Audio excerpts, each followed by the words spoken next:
Gauranga Laha Gaurangera Namare Jijana Gauranga Bhaje Se Hoya Mara Pranare Hare Krishna Krishna Krishna Hare Hare Hare Rama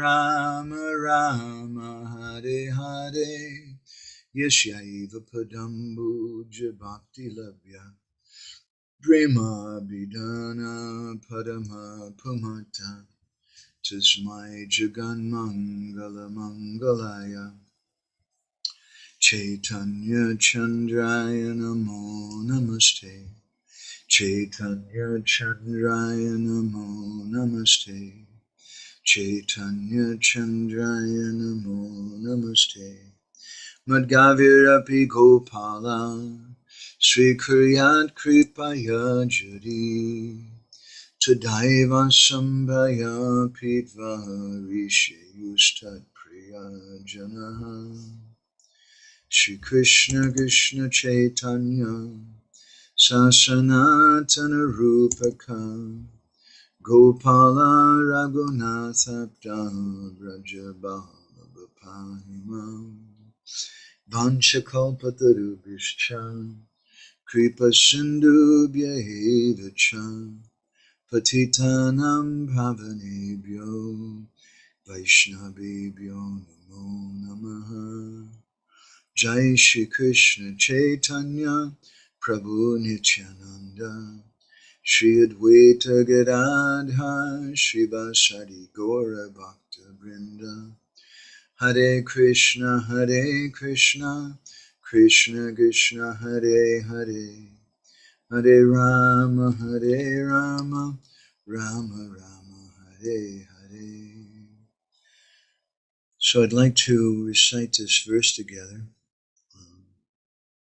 It's Pradanatam Das Thakur.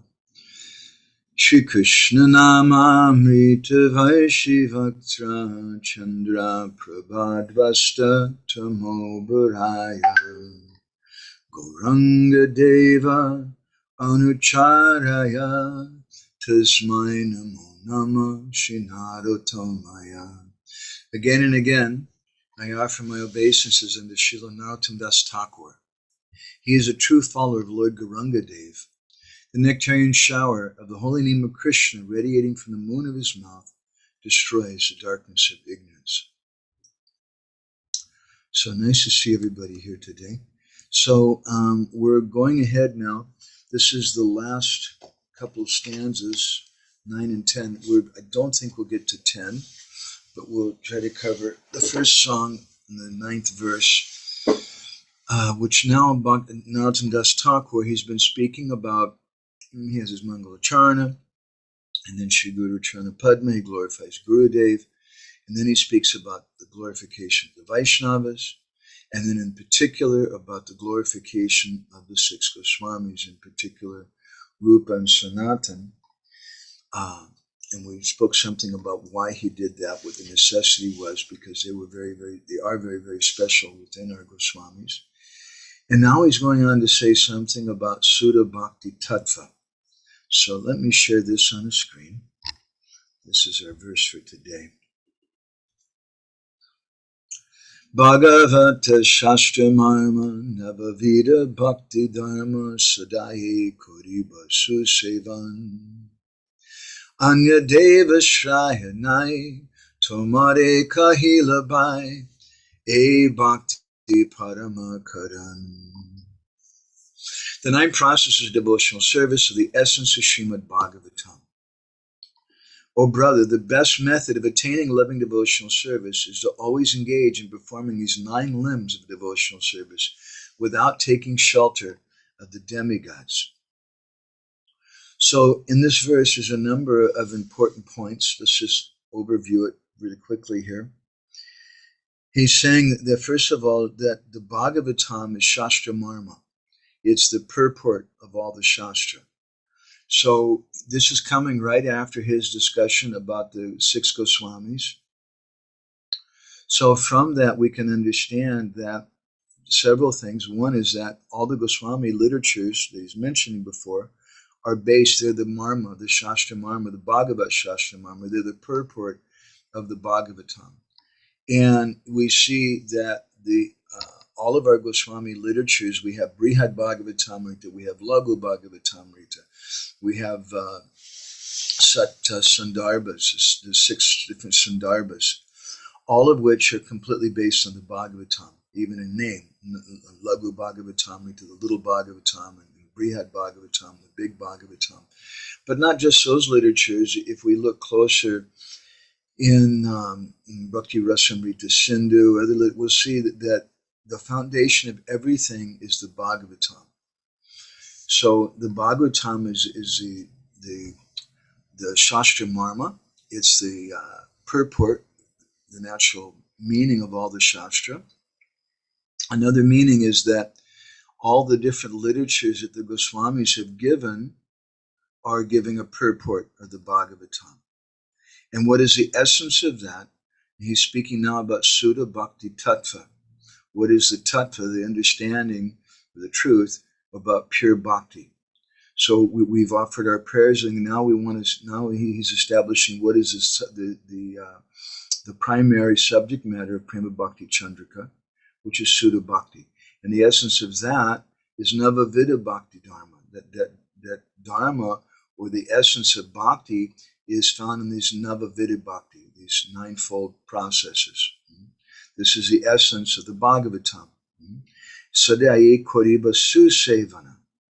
And I'm going to do seva to these, and we'll speak a little something about why the prefix su is used by Narottam before the word seva. What is the necessity of that? Su means very special. Su sevana, why not just sevana? And then he goes on to say that Anya Deva Shraya Nahi. Don't worship different demigods. I'm telling you, my dear brother, A Bhakti Paramakarana.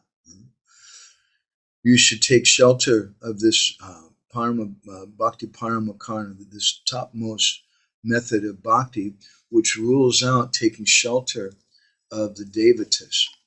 So now Narottam Das Thakur is laying a foundation in his book. He's giving us what is the essence of Sudha Bhakti. And the essence of Sudha Bhakti is coming from the Bhagavatam. And this is important, this discussion, because if you're going to discuss some subject matter, then you need to know what is the tattva of it, or what is the truth of it, what is the substance of it, what is the basis of our faith in that subject matter. So immediately Narottam Das Thakur is saying that it's the Bhagavatam. It's Srimad Bhagavatam is our faith in everything. And he says that Anya Deva Shrayanai, don't worship different demigods. What is the necessity of Narottam Das Thakur saying that here at this point after he's discussing about worship of the Vaishnavas and worship of Gurudev? That sometimes people, they worship persons who are like demigods in the sense that maybe they're very opulent, or like demigods in the sense that they have some great power. They're very charismatic. They're very beautiful and handsome. They have a lot of followers. Those are all different symptoms of someone being a demigod. So Narottam Das Thakur is kicking that out, saying, no, that's not our system. Our system is everything is based on the Bhagavatam and Shastra. This is the basis of our faith. We want to have Shastriya Shraddha. And Bhaktivinoda Thakur, in his commentary on the first verse of Shikshastakam, he explains that there's two types of Shraddha. There's Lokik Shraddha and Paramartik Shraddha. And Lokik Shraddha means that faith which common people have. So as we were just posting something recently on Facebook, statement, let's see if I can open that up, from Srila Bhaktisiddhanta Saraswati Thakur, and a commentary from my Guru Maharaj. Let's see if we can bring this up here. Here it is.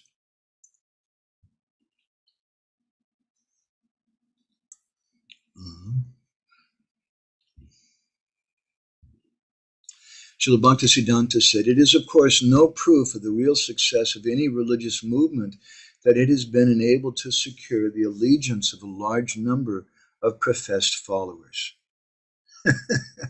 The actual teachings of no prophet are followed by more than a very small minority of his professed followers." This is from an article in Harmas from January 1932. So we think it's a proof. Many times we even say this about ISKCON. Honestly, the proof of ISKCON is it spread so far.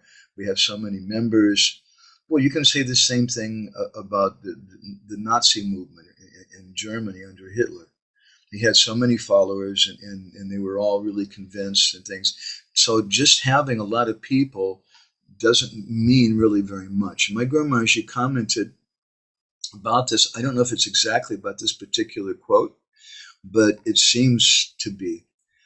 He once said that, he commented that Bhaktisiddhanta Saraswati Goswami Prabhupada said, "Vox populi is not always vox Dei."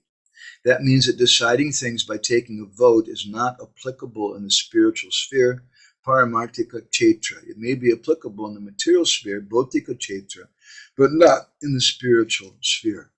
So Narottam Das Thakur is establishing this in the very beginning, that we don't want to worship persons who are very, very impressive with lots of followers and whatever, because that's the demigods. If we think about it, it's a very profound point, because the demigods are Vaishnavas.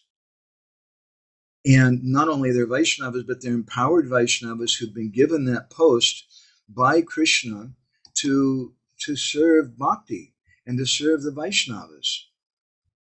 So it's an important point that Narottam is bringing out here. We don't want to worship someone just because of their followers or just because of their opulence or whatever. Narottam Das Thakur also, by singing like this, he's instructing us that we should be humble. He's saying, Bhagavata Shastra Mama Navavida Bhakti Dharma Sadai Koriba Susevan. That I'm always going to do this thing. So although Narottam Das Thakur, he's known sometimes as Prema-bhakti Maharaj. His qualification for Shuddha Bhakti, for Prema Bhakti, is nobody else can have such a qualification within the society of Vaishnavas. But still, by saying this, Bhagavata Shastra Marma, Navavida Bhakti Dharma, Sadai Koribi Susevan, I'm always going to be doing this thing. He's identifying himself in a very humble way. He considers himself to be an ordinary aspirant. He's not saying that I have Prema Bhakti, but rather I'm following Navavidi Bhakti Dharma, and Sadai, I'm always going to be doing that. Sadai Koriba Susevana. So he says that the Bhagavatam, Bhagavata Shastra Marma Navavidi Bhakti Dharma, the Bhagavatam explains Navavidi Bhakti, which is something I'm always going to follow. That can be explained in two different ways. First of all, as I touched on, that the real purport of the Bhagavatam is revealed to us by the commentaries of the Goswamis. Prior to the arrival of the Goswamis and their commentaries on the Bhagavatam, and Brihad Vaishnava Toshini by Sanatana Goswami and Jiva Goswami's Sandarbhas, people didn't really understand the purport of the Bhagavatam. The Goswamis were especially empowered to explain the purport of the Bhagavatam because they're intimate followers of Srimati Radharani, because they're Manjaris. And they're uniquely qualified because they've come with Krishna in his form as Sri Chaitanya Mahaprabhu to taste the mood of Radha as a result of Radharani's spotless devotion in the Bhagavatam. as a result of Krishna's wanting to repay the gopis.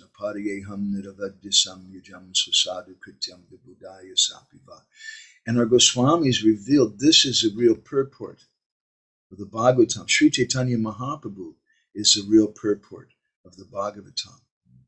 So it's not just that the Goswamis sat around and read a lot of books, and they were really big scholars, and they were very brilliant, and they wrote some commentaries on the Bhagavatam, and therefore they said this. But they're saying it's also because they're seeing the living Bhagavatam in the form of Sri Chaitanya Mahaprabhu. So he's saying, in effect, that I'm going to constantly study when he says that Sadaye Koriba Sevan. I'm Sadaye Koriba. I'm going to constantly study the Bhagavatam, but I'm going to do it Susevana. I'm going to do it as a service, and not just an ordinary way, but Susevana in a very, very powerful, special way.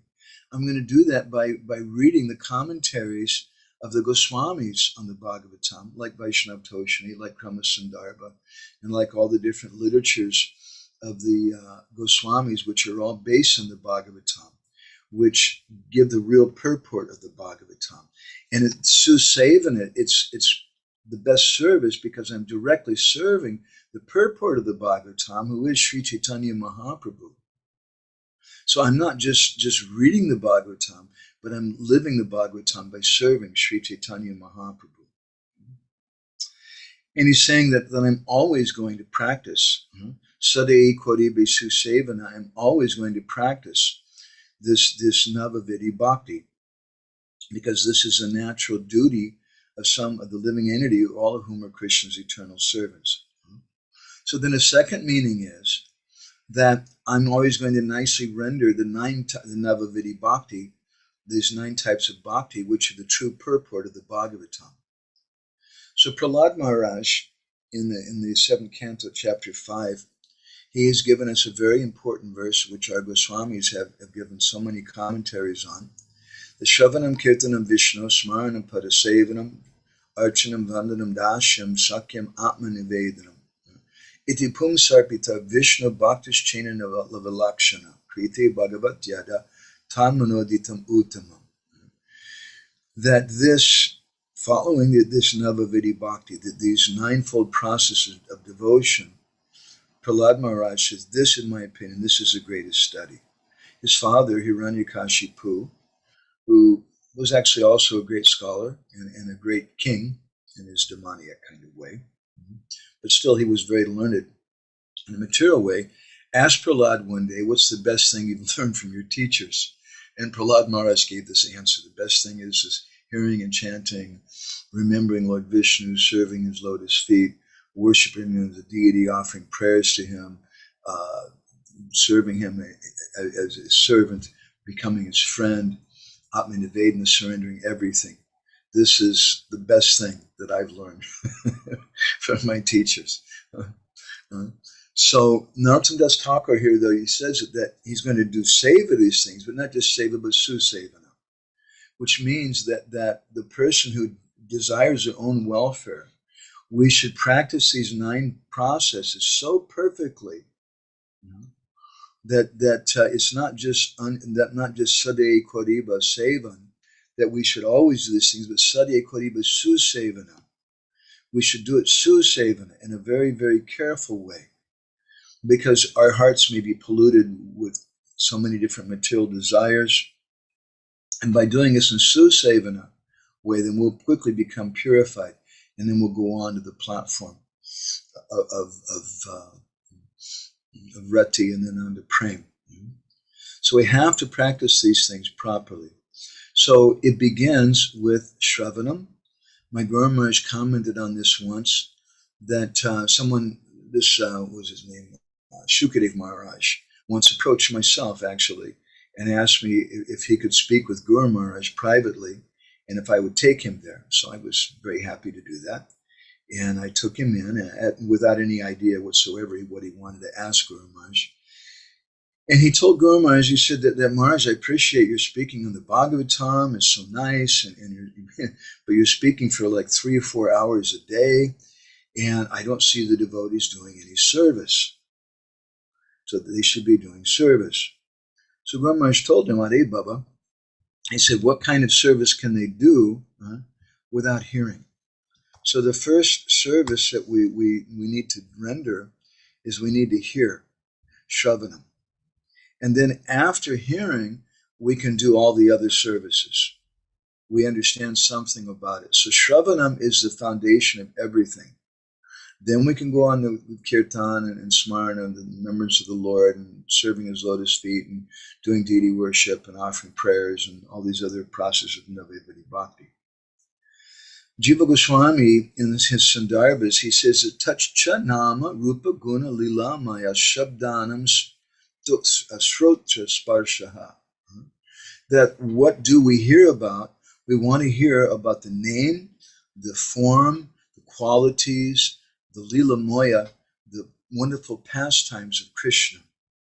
If these things just touch our ears, Tatrapi Shravaneshi Bhagavat Shravanam tu Paramashreshtam Tasya Tadrisa Pavanamoya Shabdatmakakva Parama Rasamayat Chatatra Purvismad Yata. This is our desire. The hearing means that we have this reception. Sota Sparshat, it should touch the ears, it should touch the heart about the Lord's names, forms, pastimes, and qualities and things. And of all the topics to hear about, he says, Srimad Bhagavate Mahamune Krite Kim Va Parayishva. He quotes the Bhagavatam itself. How the Bhagavatam is the essence of everything. If someone just hears this Bhagavatam, and this Bhagavatam will immediately touch the heart of the living entity. It captures the heart of someone who just has some desire to hear it.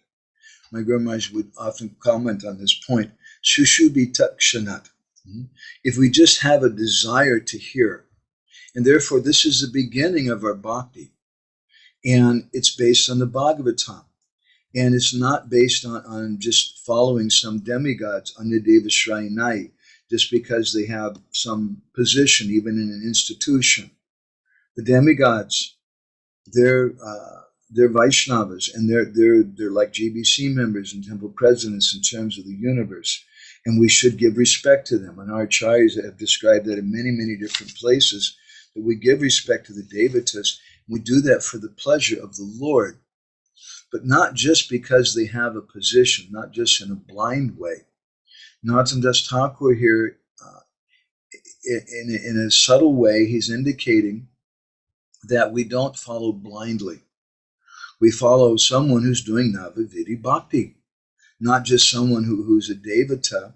We would give respect to Devatas, but he says Anya Deva Shraya. He doesn't speak about Anya Deva Bhakti or Anya Deva Puja, but Anya Deva Shraya, that we shouldn't take shelter of the demigods. We give respect to the demigods because of the service that they're doing. We give respect to the GBC and the members of our society. Why? Not just because they're bigger than us, or they're more powerful than us, or they're going to cause us some kind of problem. That would be horrible if our society was based on motivations like that. But our motivation should be based on Bhagavata Shastra Marma Navadviti Bhakti Dharma.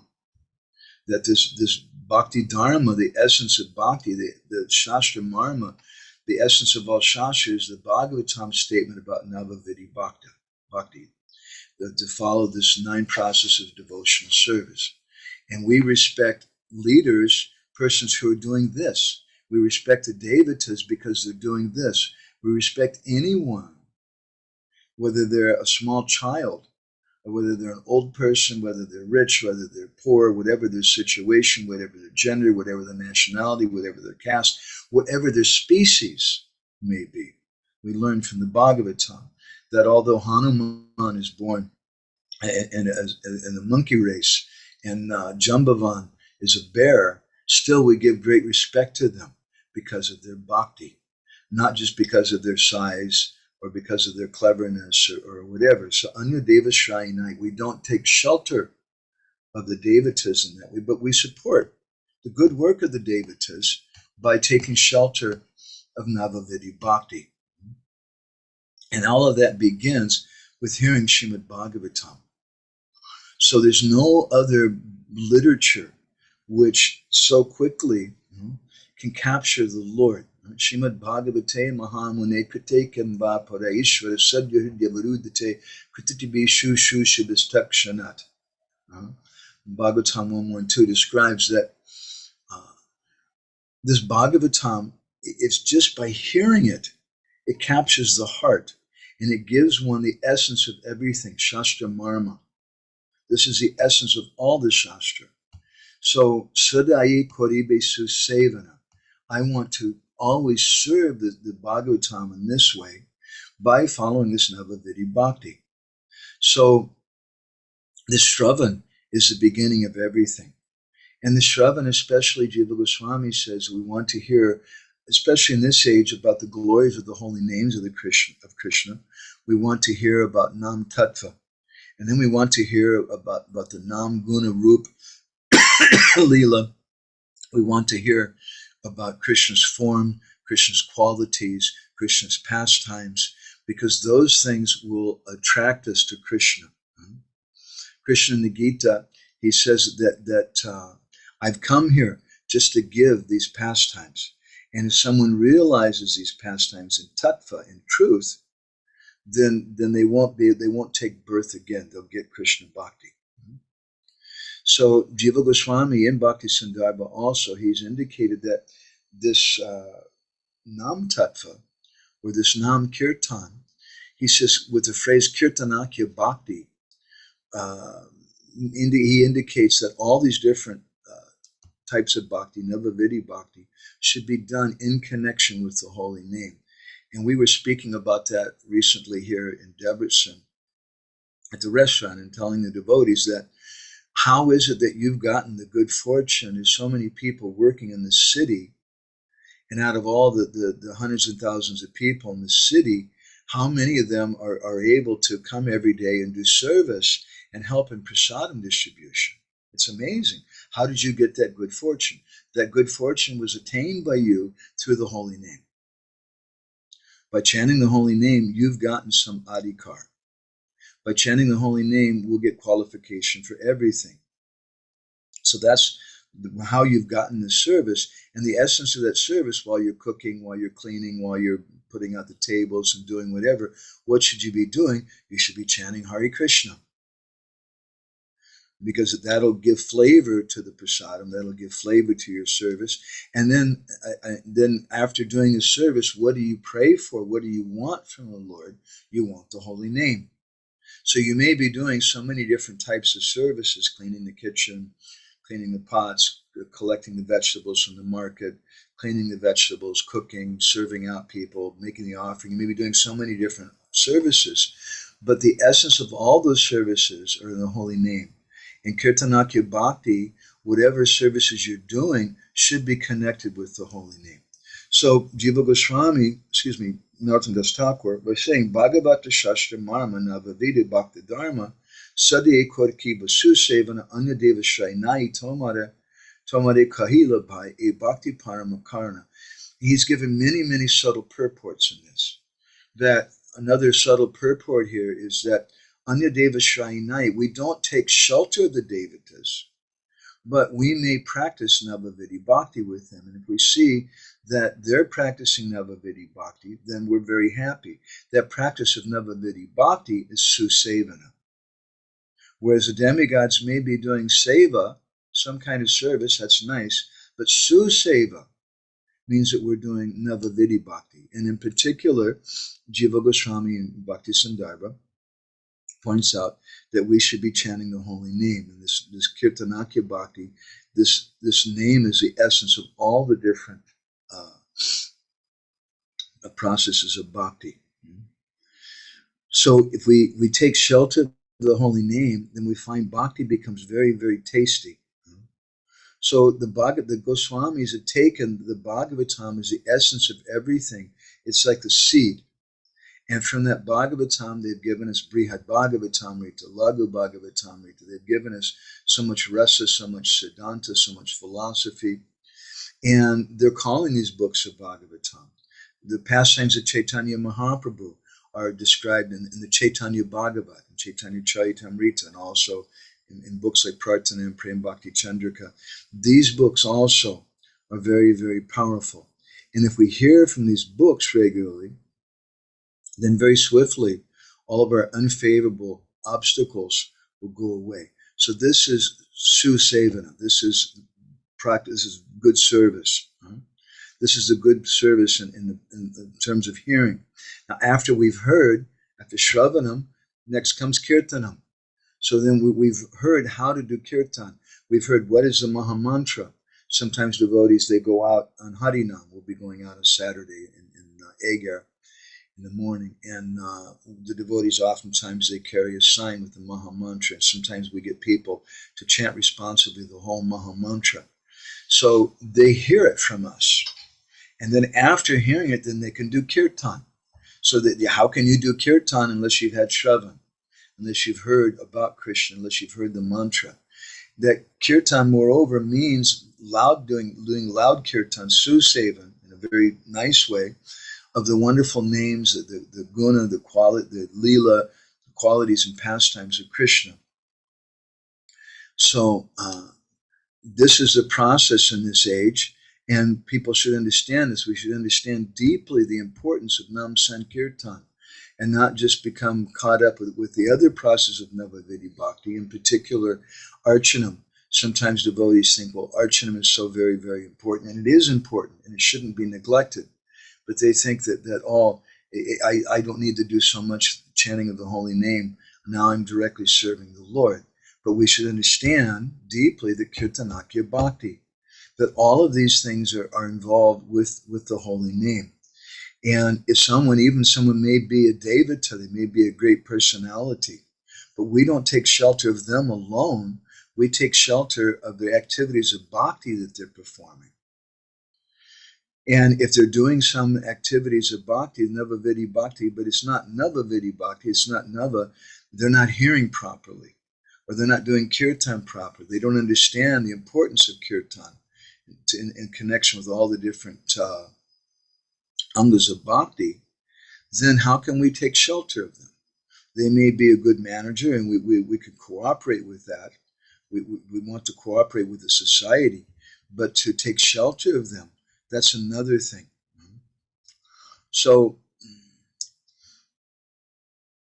we should remember Chaitanya Mahaprabhu has given us the Shikshastika prayers, and he begins by all 8 of the Shikshastika prayers are about the glories of the holy name.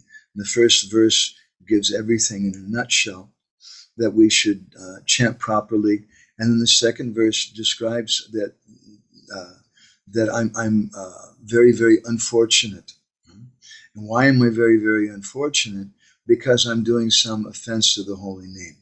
And therefore we should understand something about the 10 offenses to the holy name. And I'm not going to go into all these points in detail, but these are very, very important things. If we don't follow these things properly, then we can't do recollection, and we can't remember the Lord. Our kirtan won't be pure. Jiva Goswami in Bhakti Sandarbha, he said that Atta San Apati Dibihi Sudanta Karanas Chet Nama Sankirtana Parityagena Smaranam Kuryat. That when our mind is purified by Saranapati, by Saranagati, by surrender, then we can practice recollection along with the chanting of the holy name. But that recollection will come automatically, Bhaktivinoda Thakur says in Harinam Chintamani, where he says that Name Prasvatito Hai Rupa Guna Karma, that it'll come automatically. It's not an artificial thing. Srila Bhaktisiddhanta Saraswati Thakur, in a number of places, has commented about this. It is not necessary for us to artificially try to practice smarana. But if we simply take shelter of the holy name, everything is contained within the holy name, then it will come automatically. But taking shelter of the holy name also means taking shelter of that shravan, that hearing. And what is it, that shravan that we've heard? We've heard the kirtan of our 6 Goswamis. And they're speaking about the Nam, Rup, Guna, Lila of Krishna. So we should also read that. And that'll give us some understanding. In that sense, we could say that the whole Bhagavatam is about the holy name, either directly anvaya or vyatireka, directly or indirectly. In the second canto of the Bhagavatam, in the nutshell verses, is described that the whole Bhagavatam is about the holy name. The Bhagavatam is a Nama Purana. Sanatana Goswami comments on this verse, Idam Bhagavatam Nama Puranam Brahma Samhitam, which Prabhupada translates that this Bhagavatam, Idam Bhagavatam Nama Puranam, which this Purana, which is named Srimad Bhagavatam, is a spotless proof. Prabhupada gives basically that translation for it. But Sanatana Goswami gives another second meaning that this is the Nam Purana.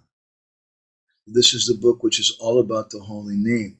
So we need to read that if we want to chant the holy name properly.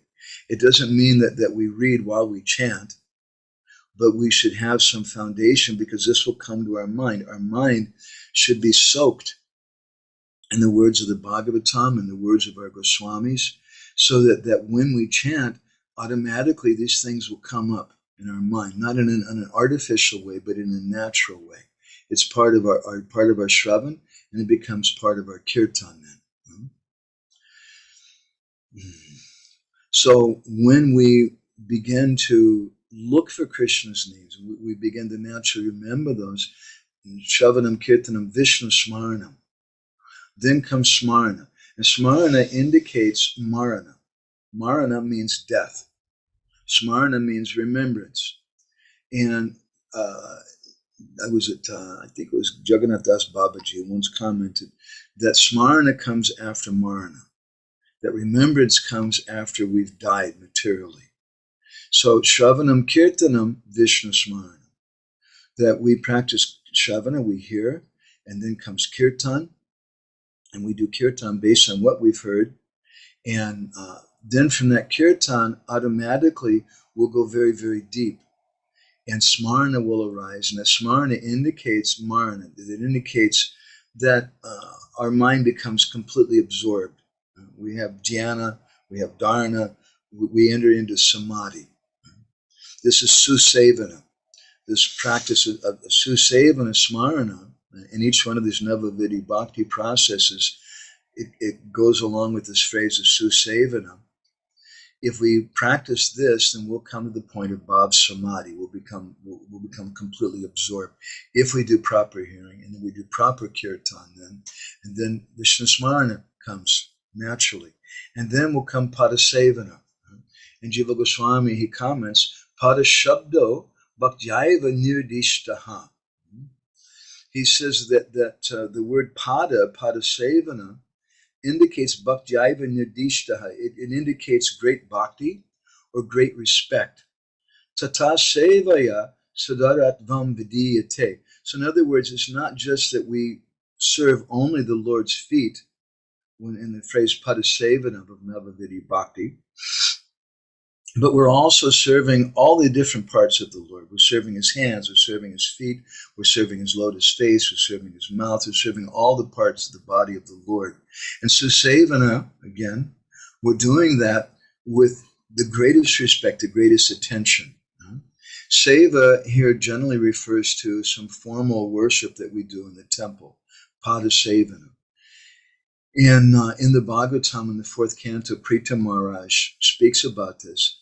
And he says that when we have some taste for doing service to your lotus feet, the same lotus feet that the Ganga emanates from,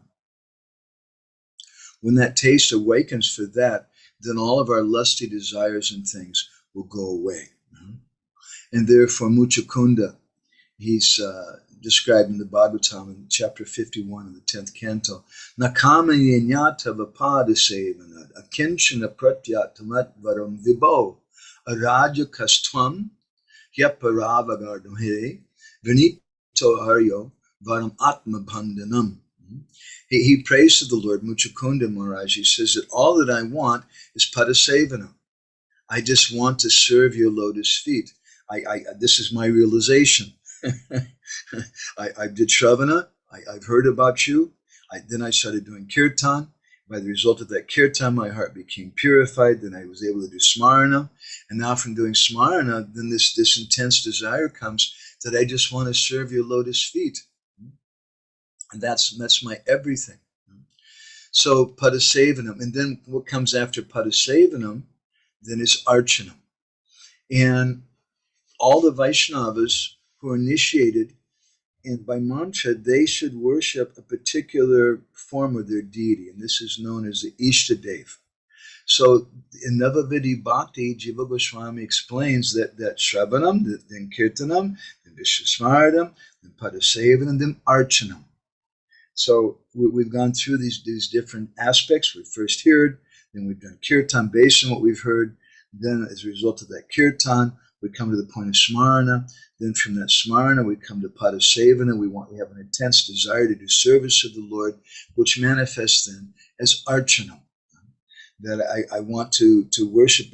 But Archanam indicates a particular worship because the devotees are initiated in particular mantras. And those particular mantras give us our Ishtadev. So we follow that. And therefore, Jiva Goswami says in Bhakti Sandarbha again, Dikshitanam tu sarvesham tadakarani nadaka pataha shuyate yata Vishnu dharmotare. He says that that persons who are initiated in mantras of Lord Vishnu or Krishna, it doesn't, Dikshitanam Sutsarvesham, all of them, whether they're Grihastha, whether they're Brahmachari or Sannyasi, whatever they may be, Tat Akarane Naraka Pataha, they'll go to hell if they don't worship their particular Ishtadev, who's the mantra has been given to us. And therefore, Srila Prabhupada, he discouraged people, said, what is a necessity for his movement? And this is not necessarily a point of disciples, but a point of movement. What is a necessity, he said, for people to have second initiation? First initiation is enough for the Hare Krishna movement. But for a disciple who's gone a little deeper, they get particular mantras from their guru, and those mantras give you the particular Ishtadev, which is coming in our disciplic line from our guru. And if we don't worship, we have that mantra, but we don't worship that deity, then we'll fall down. This is the point Jiva Goswami is saying. And he quotes Vishnu Dharmottara Purana in this regard. Eta kalam to dvikalam va, trikalam pujayad dharim, apuja bojanam kurdvan narakani brajanaraha. The one who's initiated into Vishnu mantra must worship the Lord. He says, Eka kalam, dvikalam, vatrikalam. Eka kalam, you should worship the Lord at least once. Dvikalam, worship him twice. Vatrikalam, you should worship him three times a day. Puja yadaram, apuja bojanam. And he says that anybody who takes their meal without doing puja of the Lord, kurdvam narakani bhajanaraha, they'll go to hell. And therefore we see amongst Vaishnavas who are doing puja that they don't take prasadam until after they've done their puja. Because we've got this mantra. Having this mantra gives me some adhikar to do archana.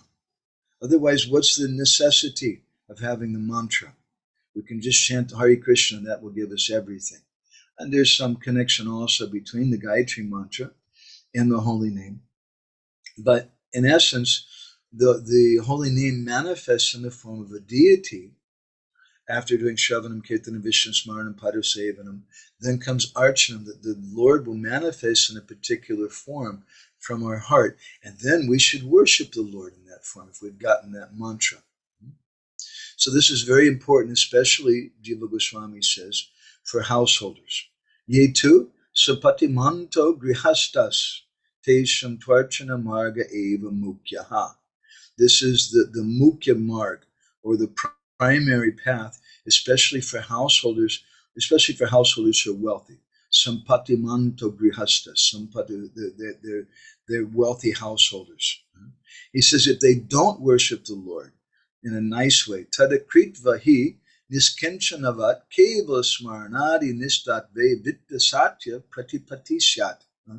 If they don't worship the Lord in an opulent way, but they just, Jiva Goswami says, they just do smarna. No, smarana is the most important thing, Prabhu. I'm just going to do that thing. As if they're poor sadhus. Then they're being hypocritical. He says, Paradvara tat sampadam vyavahara nishta vatsalyat savasya va pratipakam. They're being hypocritical about their wealth. It's a kind of laziness. Vigraha nahotumi saksha brajandanandana. It's described in Chaitanya Charitamrita by that young Brahmin. He told the Lord, he said that you're not a statue. He told the deity, Vigraha nahotumi, you're not a statue. Sakshat Brajendanandana. You're Krishna himself. So we should have this attitude when we begin to perform deity worship. We should understand that the deity is my Ishtadev. And even if your Ishtadev is Krishna, but perhaps you've been giving worship of Lord Ramachandra, then you're worshiping Lord Ramachandra and you're thinking, this is my Ishtadev, Krishna, but he's manifested this particular form at a particular time for this particular reason. Or as Bhaktivinoda Thakur, he says in one place that when we go to other churches, other temples, and we see the Lord worshipped in a different way, we should think, oh, this is my Lord, this is my Ishtadev. But they're worshiping him here in a different kind of way. And so we should, in that sense, we should always be very faithful to our particular Ishtadev. So Shravanam, Kirtanam, Vishnu Smaranam, Padasevanam, Archanam, Vandanam. And next comes Vandana. And Jiva Goswami in Bhakti Sandarbha, he said, Atta Vandanam. That what is this Vandana? This Vandana means offering some homage, offering some prayers to the Lord. Now, this Vandana was already included in Archana. This is another aspect of Archana. Each one of these, from the beginning of hearing, chanting, remembering, it's a little bit more expanded. And all of these items are found in the beginning in Shravana, in hearing, who we're hearing from. And then we do a kirtan of all these different subject matters. But then we begin to perform all these different items. So then about Vandana, Vandana is included in Archana. But just like Kirtan and Smarana, it's counted as a separate item because it's also very, very important. It has its independent importance.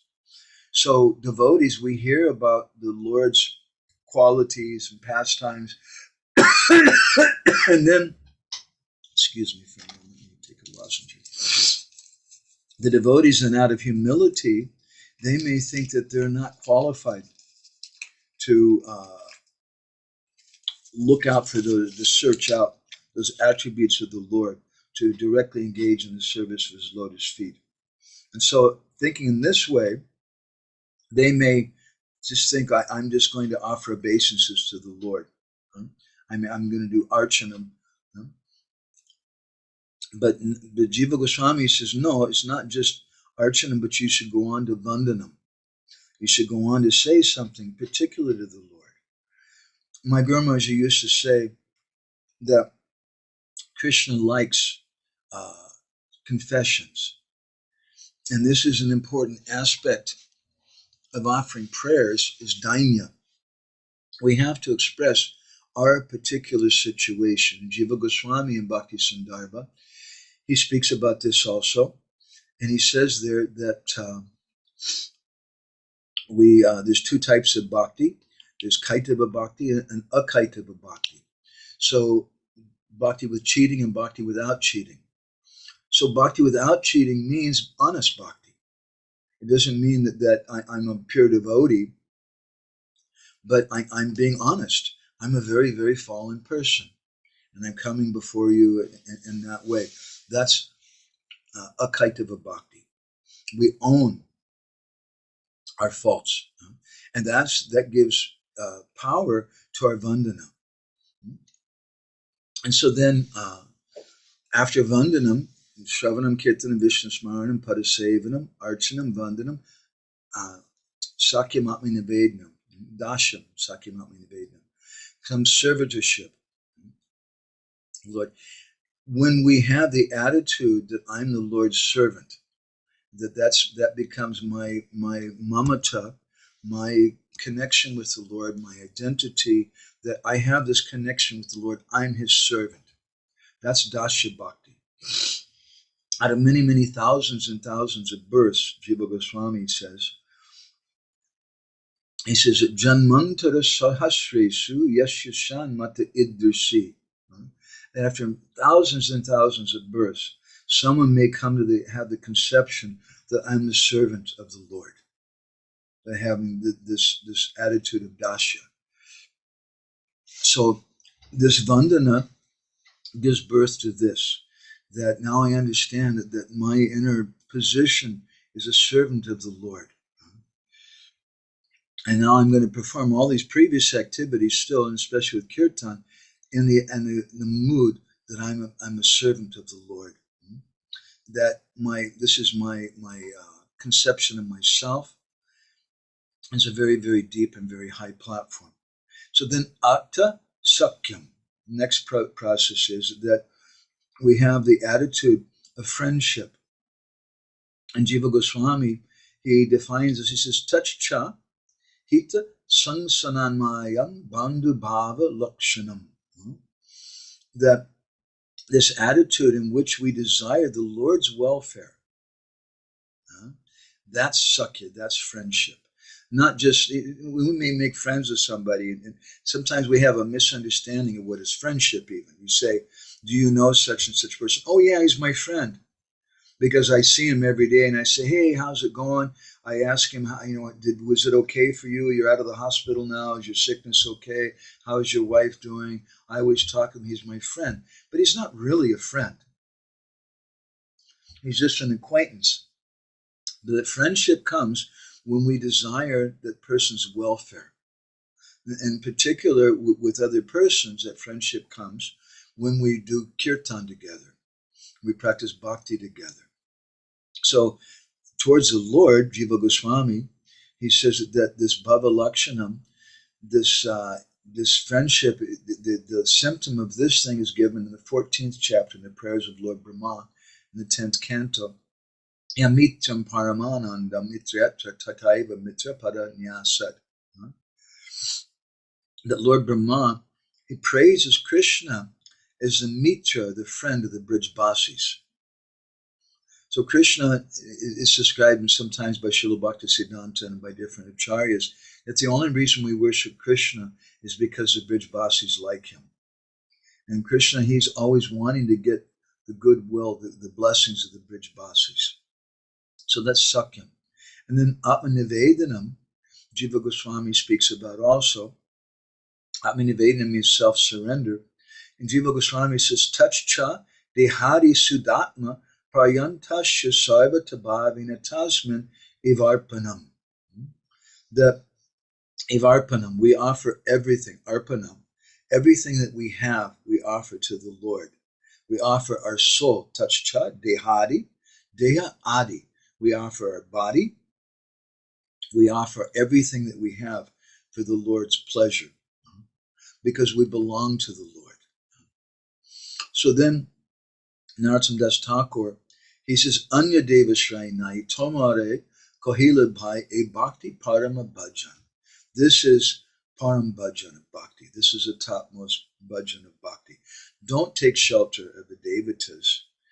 And Vishwanath Chakravarti Thakur in his commentary says in particular like Lord Brahma and Lord Shiva. And why does he mention Lord Brahma and Lord Shiva? He doesn't explain, but perhaps it's because Lord Brahma and Lord Shiva are both the founders of Vaishnava Sampradayas. And we consider ourselves to be part of the Brahma Madhva Gaudiya Sampradaya.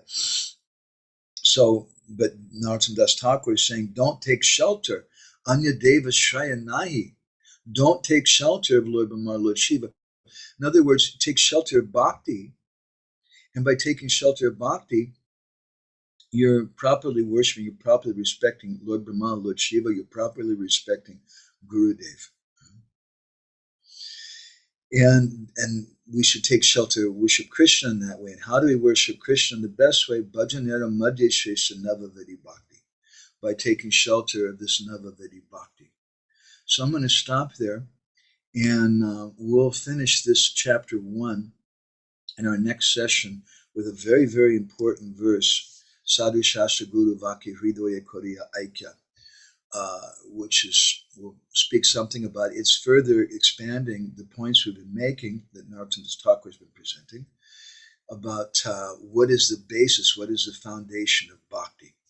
So I want to stop here at this point. I'm sorry, I really crammed a whole bunch of stuff into a little tiny session, but we wanted to speak something about what is this Navavidi Bhakti from our Goswami literatures, because this is what Narottam Das Thakur is telling us, and what does Jiva Goswami in particular have to say about this Navavidi Bhakti, and why does Narottam Das Thakur say that Anya Deva Shraya Nahi, we shouldn't take shelter of different demigods, and why then Vishwanath Chakravarti Thakur mentions Lord Brahma and Lord Shiva, and why Vishwanath Chakravarti Thakur, why Narottam Das Thakur, he says Susevana. What is the meaning of that Susevana? So we've been trying to explain a little bit about this in this session today. Hare Krishna. So I'm sorry, as Fakir Mahaprabhu once commented after a class that I gave, he started coming to the Bhagavatam classes in Bhubaneswar a little after my Guru Maharaj's departure. He didn't speak much English, and that was partly how he learned English. And he sat there for like 1 year hearing class. I was one of the main speakers. Bhakti-Rupa Prabhu was often a speaker. And at first he would just listen, and after some time he would begin to make a few comments and give us some feedback. Then the comments started becoming really long, and then after some time he began giving the classes himself, and we shifted to Krishna Towers across the street from the temple, and he was giving all the Bhagavatam classes himself. But I remember his comment after one of my classes where I quoted so many verses and things, and he said, Madhavananda, he started off running, but he doesn't look back. And it's very, very difficult. So I'm sorry if today was a little bit like that.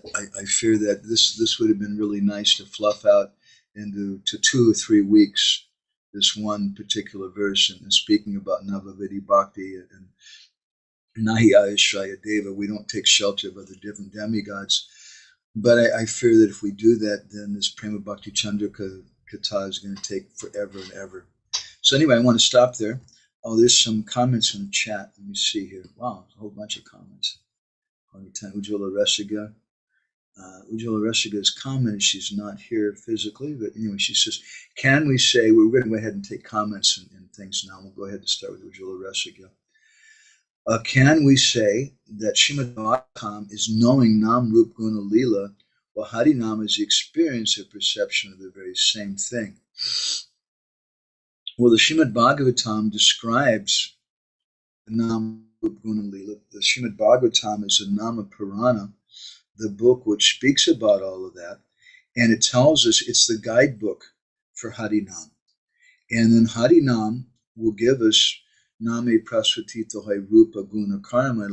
From the holy name will blossom Krishna's form, then Krishna's qualities and Krishna's pastimes, Bhaktivinoda Thakur says. So she's saying in this way, Bhagavatam equals Harinam. I appreciate that. I'm going to jump down to Ujjwala Resiga again and go back to Gaunitai Prabhu. Since Gaunitai Prabhu is still here, and I want to be quick, Gaunitai Prabhu will be our next one because it is now 10:35 at night in Mayapur with Gaunitai Prabhu, and it's past his bedtime. We don't want to keep him up too late. Ujjwala Resiga says, got to go. I can only hear a little. I hear the recording. Thanks so much. His emphasis on Harinam. So now I'd just like to ask Gaunitai Prabhu if you want to share anything. Do you want to read your comments, or shall I read them? Shall I read? Egan? Okay. He's given some commentary. First, he's given a verse. This is 11th canto, chapter 5, text 32, a famous verse. In the age of Kali, translation, intelligent persons perform congregational chanting to worship the incarnation of Godhead, who constantly sings the name of Krishna. Although his complexion is not blackish, he is Krishna himself. He is accompanied by his associates, servants, weapons, and confidential companions. Commentary by Baladev Vidyabhushan. This invocation glorifies Krishna Chaitanya, an incarnation of Krishna himself, who revealed Krishna's lotus feet to the world. Karabhajana Yogi spoke this verse in response to King Nimi's question concerning the avatar of Kali Yuga. The intelligent men of even Kali Yuga worship the Lord. How? They worship by the rules of Archana, predominated by Sankirtan. Sankirtana Praya Yagyai. Wow, what a great point. So Fakir Mambu spoke to us quite at length about this particular point. And I've given some classes about it. I don't know where you could find those classes, but it's something which really could be fluffed out quite a lot. To put it simply, everything begins by the holy name, but everything begins by sadhu. By association with sadhu, we get the holy name. But when we get the holy name, sadhu sangha nam kirtan bhagavat shravan, it goes in this sequence, and it's described by Jagadananda Pandit that sadhu sangha nam kirtan, that this is all that I want, these two things, sadhu sangha nam kirtan, because when I come into contact with the sadhu and I associate with them, then I'm going to do nam kirtan. But then when I do nam kirtan, that gives me some intelligence. And that person, therefore, in this verse you're citing from the 11th canto, that person becomes sumedasa. They become intelligent. And Narottam Das Thakur perhaps even is paraphrasing some of that point when he says that we should not worship the devatas. So we may have gotten the holy name from some very, very charismatic, handsome person like Jai Gaur, who's so handsome and is like a black belt in karate and is a black belt in the guitar and is so handsome and so great about this and that. And you may think, well, he's just the greatest thing in the world. But Narottam Das Thakur says, Anya Deva Shainai, don't worship Jai Gaur. So you should worship Krishna. That's the process. It's because by chanting Hare Krishna, then I'll become Sumedasa. I'll get some good brings. And I'll say, well, yeah, Jai Gaur is okay, but nothing personal, but I'm not going to worship him. I'm going to worship Krishna, but I'll give respect to him because he's a devotee, and I'll appreciate. But I'm not, that respect doesn't mean, there's a difference between giving that respect and giving worship. And that's a subtle but very, very important point. So when we get that sumedasa, that good intelligence, then all these other things come from that good intelligence we've gotten from Shravanam and Kirtanam.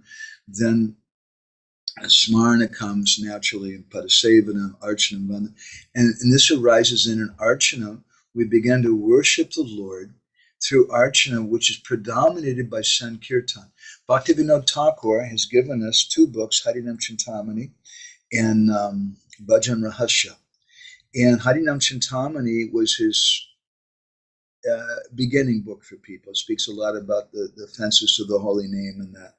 But Bhajan Rahasya is a secondary postgraduate study of the holy name that he's given.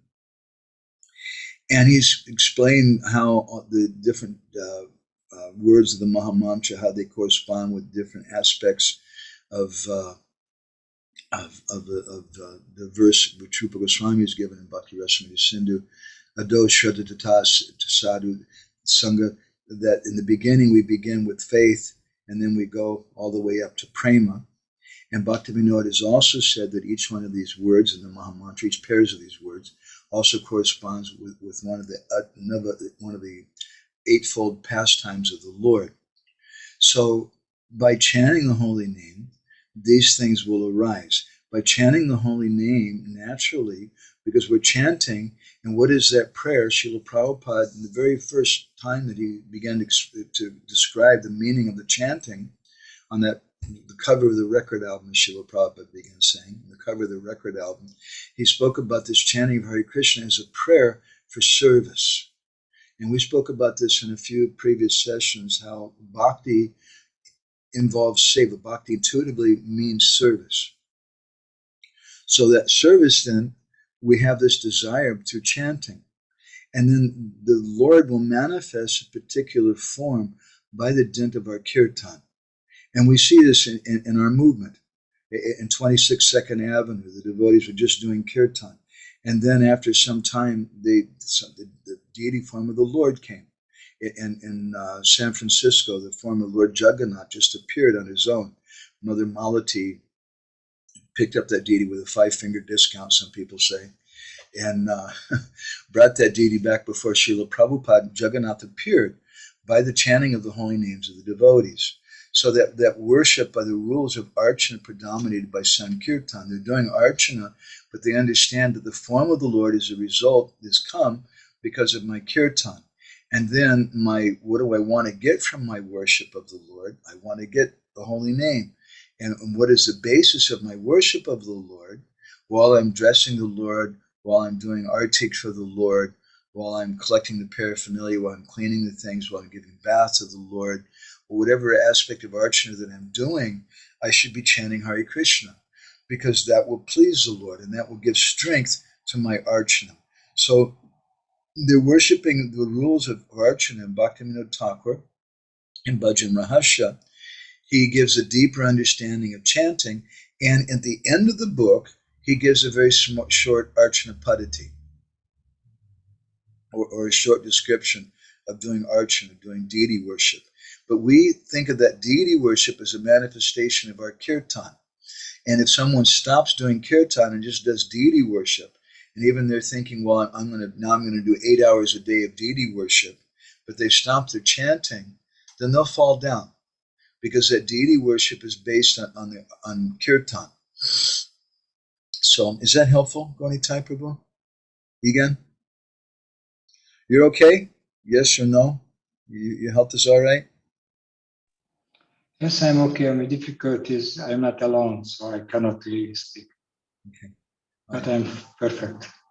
Okay, so nice to think of you in Mayapur, Prabhuji. It makes me very happy there. Lotus fever, Guru Maharaj. I'm getting a nice sunshine. I'm getting a snow burn here.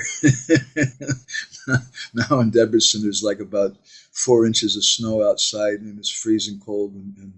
And I'm just thinking of Gaunitai and Mayapur. It gives me hope. Hare Krishna. Thank you, Prabhu. Okay, so let's see. Brajaraj Gopal, would you like to share anything? And if you would, can we see you? Hare Krishna. I was reflecting. Thank you for taking part tonight. Sorry? I said thank you for taking part tonight. Thank you for inviting me. So I had I was reflecting on that on what you had said, how that Shravanam is kind of like the doorway to Navamrita Bhakti. What my question is that many of the devotees who are in these positions, who we may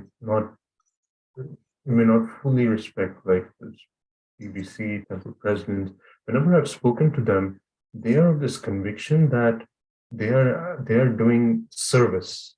Like they are convinced that they are doing service, and this is dasyam. This is one of the 9 processes of devotional service. And then later I heard in a class by Shivaram Maharaj where he says that Sanatana Goswami says that each of the limbs of bhakti have their own unique taste. And so different devotees are attracted to different limbs. So I'm trying to reconcile that with this idea that Shravanam and Kirtanam are the doorway. First of all, if someone's attracted to Atmanivedanam or Dasham or Sakyam or whatever, how can they be attracted by that without hearing? So that Shravan is the beginning. By hearing about that thing, and then we chant that thing. We learn something more about it. And I would agree with you too. I don't mean to be negative about leaders. I just wanted to put things in a little perspective with the way Narottam Das Thakur was saying. We should also see that if someone is very, very sincere, then their sincerity will manifest in the form of service. And Srila Prabhupada, there's a reason why Srila Prabhupada encouraged managers, and why Srila Prabhupada would give the managers more access to him than other persons. It was, if you were a temple president, if you were a sannyasi, GBC, then usually you got to go on the walks with Srila Prabhupada. But if you're just a Grihastha devotee, maybe work in the art department, or you're a Mataji with a child or something, they generally didn't get to go on the morning walks. It was just the big, important devotees. Why is that? Well, in one sense, it could be because Srila Prabhupada he wanted to manage his movement, and he did it in that way. But I would offer another thought, that there's a deep kind of surrender when someone agrees to take the position of being a manager. And there's a lot of danger with it. And we see that, and we often hear devotees criticizing managers who've had problems and whatever. But I appreciate what you're insinuating, that we should give respect to the managers because they've taken that position. Once I was on a flight with my Guru Maharaj. I was his personal servant. We were flying from London to Delhi. And on the flight, I was alone with Guru Maharaj, and I took the opportunity to reveal my heart a little bit. And I told him I'd been previously a temple president, and I'd been a head pujari, and I'd been a bhakta leader. I'd been in charge of a preaching center. I'd done many different things in the society. And I expressed my feeling to him. I said, I can't imagine why anyone would want to be a temple president. Being a temple president means you have to deal with money, you have to deal with women, you have to deal with politics. It's so complicated. And Guru Maharaj, he nodded his head in agreement. And he was quiet then for a moment. And then suddenly he turned to me and very heavily said, unless your guru has ordered you, and then you must. And I have to confess, I almost wet my pants or wet my dhoti. At that point, I was, oh God, Guru Maharaj, please don't tell me to do that thing. But I could understand that he wants someone to do that. And I've seen so many Vaishnavas who've taken up those positions. As you commented, you spoke with them, and they're not just psychos who are doing it because they want to control everybody. Maybe sometimes. But hopefully it's not all the time. But they're doing it out of sense of service. And many times they've just been serving in such a steady way, and there's nobody else to do the service. That's how I became a temple president in Seattle. There was just nobody, literally there was nobody left. I was the only person left. And so I became the temple president. They're shown by dint of their faithfulness and their steadiness, they're ready to, and then they take some responsibility. And that responsibility is difficult. But when you take on that responsibility, there's also a lot of blessings that go along with it. You can go on the morning walk with Srila Prabhupada, so to speak, in a figurative way. But we see that devotees who are doing sincere service, like have taken a responsibility for other devotees, even they may not be totally qualified for that. I give my respect to those devotees, but I'm not taking shelter of them. And there's a subtle but a very important distinction between giving respect to them and taking shelter of them as a person. I don't take shelter of them, but I give my respect to them. And that respect, my Guru Maharaj, he commented once, saying that we must give that respect. Otherwise, how will the movement go on? We want to serve Srila Prabhupada. And today it's very common when devotees are complaining about the leaders and this and that. And my common response over and over again is, fine, if you don't like the leaders, then become a leader yourself. Then go out, go to Montana if you're in America, or North Dakota, or someplace where there's nobody, there's no preaching center or anything, and go to someplace and start preaching. That's what Charu Prabhu did. Charu Prabhu is a devotee, one of the persons who made me a devotee. And there was some conflict in Los Angeles with some of the senior devotees. I don't know all the details. I don't want to know about it. It's not my business. But he just left. And he went to Spanish Fork, Utah. There was nobody there, just a bunch of Mormons. And he started a radio station. I was with him in the very beginning when he started that. And today he has a huge temple, both in Spanish Fork and in Provo. And he's doing amazing preaching there. So many people. And once we asked him, who's your GBC? And he's kind of quiet for a moment. He said, I guess I am. So I don't think that means that he's necessarily doesn't want to cooperate with anyone, but he just wasn't really inspired, apparently. I'm reading something into that, but apparently he wasn't really inspired by some of the other managers. So he just took the service himself. But he cooperates and he doesn't complain, he doesn't criticize. So that's necessary. My Gurma said that we should cooperate and we should give respect to the leaders. If we don't give them respect and cooperation, then how will the movement go on? He said, but it doesn't mean that we accept them as guru. Doesn't mean that we take shelter of them, as Narottam Thakur is saying here. Is that okay? It's a really brilliant point you made. I really appreciate it. And I want to thank you very much, Brajaraj Prabhu, for taking part. I'm hoping you'll be able to take part more often in the sessions. See, part of what we want to accomplish here too is we could advertise this, and I could probably get maybe 100 people, 200 people in each session or something. But people will come and they'll go. And if you do like that, then you're going to have some people who don't understand you, who don't understand the group, and they don't really fit in well. They don't really understand the purpose of the group. And then there's just quarrels. And that's the way it always works. If you try to write something on Facebook, your deep, wonderful realization you have, people don't understand the motivation you have behind that realization, then all of a sudden there's a huge quarrel and you got 100 different comments and you're staying up at night, well, I got to reply to this person. I got to say this or that. So we wanted to have a small group, and like right now, what do we have? 5 people here online, 6 people, but I prefer that. And we want to make it real thick and sweet so we can go deeper into things. And sometimes we often do. Just this last week, I gave 2 classes, 2 Nityananda Kathas on Nityananda Tridasi Day in Debrecen, and a few days later at the festival in Budapest. And then a few days from now on Saturday, we're going to give it a 3rd Nityananda Tridasi festival in Eger. And those are kind of general kathas.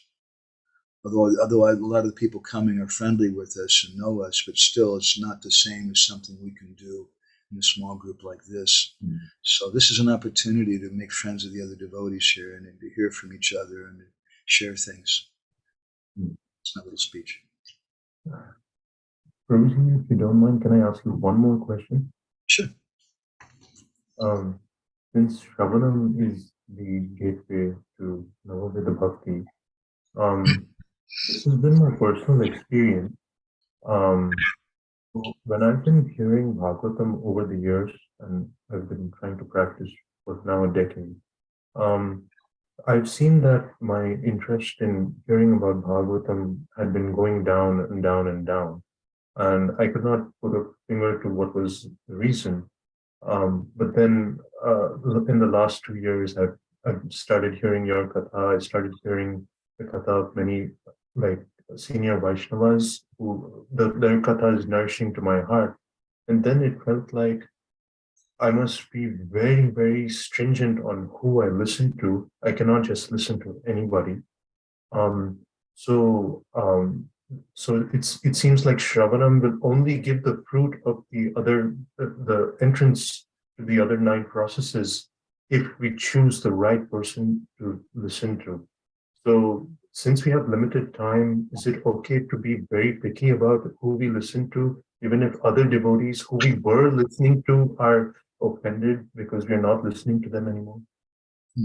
Good question. There is a katha that I heard about this exact point from Bhakti Vigyan Maharaj, who, by the way, I would encourage you to hear his kathas sometimes. He's quite amazing.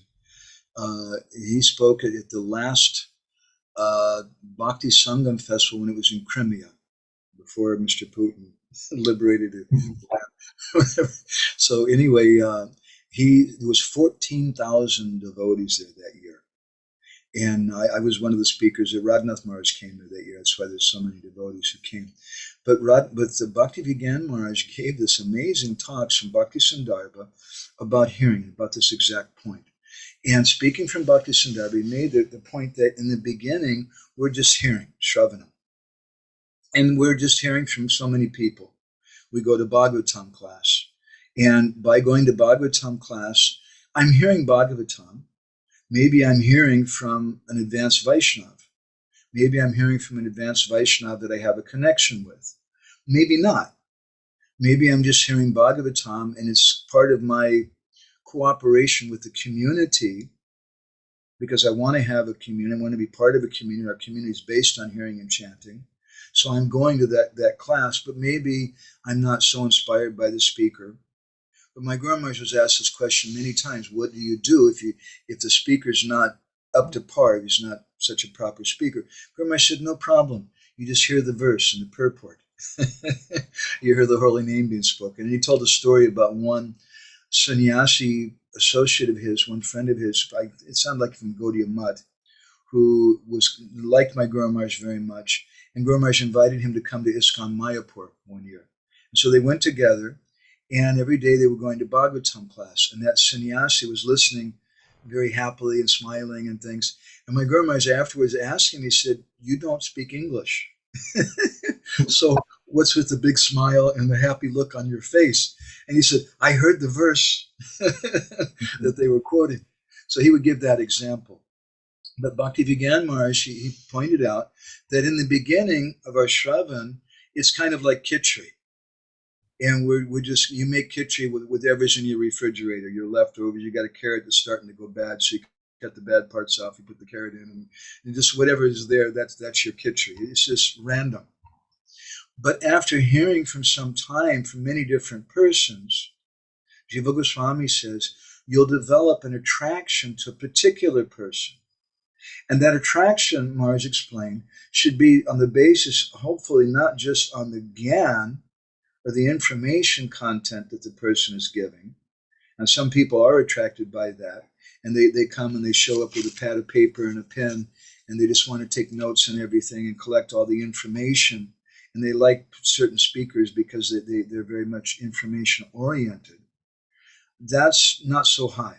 But hopefully we're hearing because we like the mood of the particular devotee.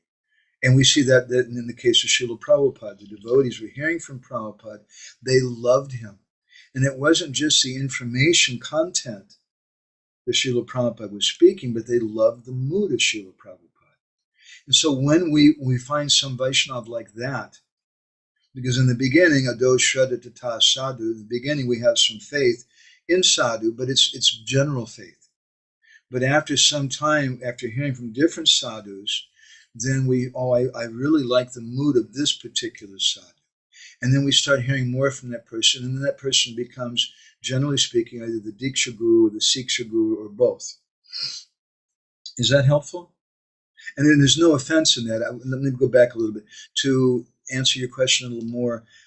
I would suggest that in a social context in our society, that we have an obligation to Srila Prabhupada as a service to go to the Bhagavatam class every day, even if we're not always inspired by the speaker. But we go there because this is my service to Srila Prabhupada, and by coming every day together, we're going to hear together. And it's not that everybody speaking is a perfect person. We'll speak more about that, I think, in our next session. My Guru Maharaj spoke elaborately about how the importance of hearing every day, but we want to hear from a proper person. And his comment was that Srila Prabhupada engaged everybody in speaking, but Prabhupada would be there and he would correct them. So ideally, there should be some senior devotee who's there, and their seniority is there in the sense that everyone respects that person, not just that they're a fossil and they're older than everybody else, and that's their seniority, but their seniority is there that people love them, and they trust them and they appreciate them. And that person can gently, lovingly make corrections if someone said something a little off in the Bhagavatam class. And then the Bhagavatam class has the benefit that everybody gets some chance to speak and they're inspired, and it builds a community. But when we have an older person present like that, which was the way Srila Prabhupada began it, and my Guru Maharaj commented also that he was also having devotees speak, and I spoke a number of times in front of him. He'd have me give classes, and if he said something wrong, he would definitely be corrected by Guru Maharaj. That's a nice system. And I would suggest that's an ideal community. Now, we don't always have that. And in absence of having such a recognized from the heart senior person there whom everyone can appreciate, it doesn't work as well. What can I say? But still, we come together and we hear and chant together, and we do that for the sake of Srila Prabhupada and for the community. But it doesn't mean that when I'm cooking something, then I want to turn on a class of Radha Govinda Maharaj, perhaps, or Bhakti Vigyan Maharaj. I like to hear both of them quite a bit. I turn on some other person's katha that I'm inspired by, but it's a separate thing from what I do in the Bhagavatam class.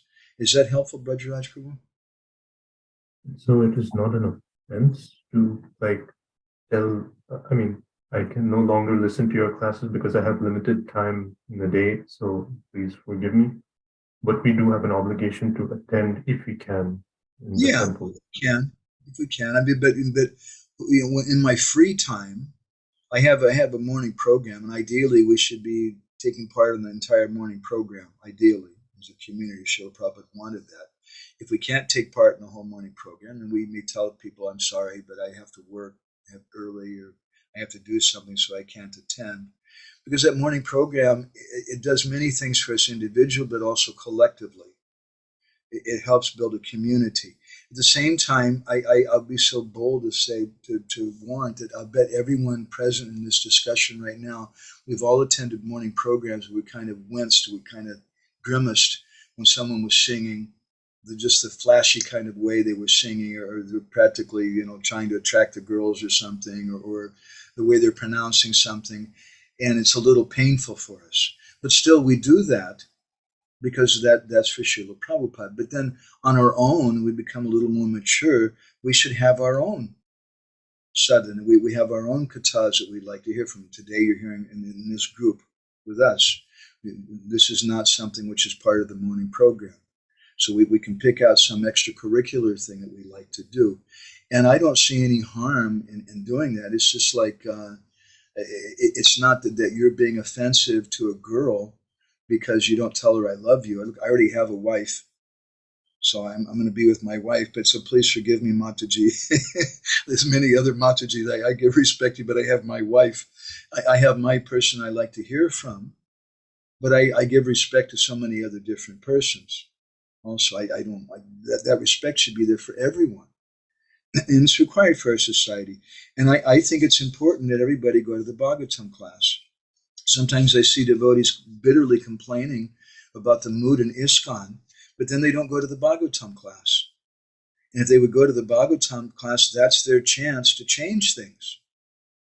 So if we go to the class and we integrate as a nice community member in a loving way, in a friendship kind of way, not in a challenging way. You said this thing, this is really stupid, you're offensive, you're off. You don't challenge the speaker like that, but we speak in a respectful, kind way and a loving way, in a community kind of way. Then we can help to build the community the way that we want.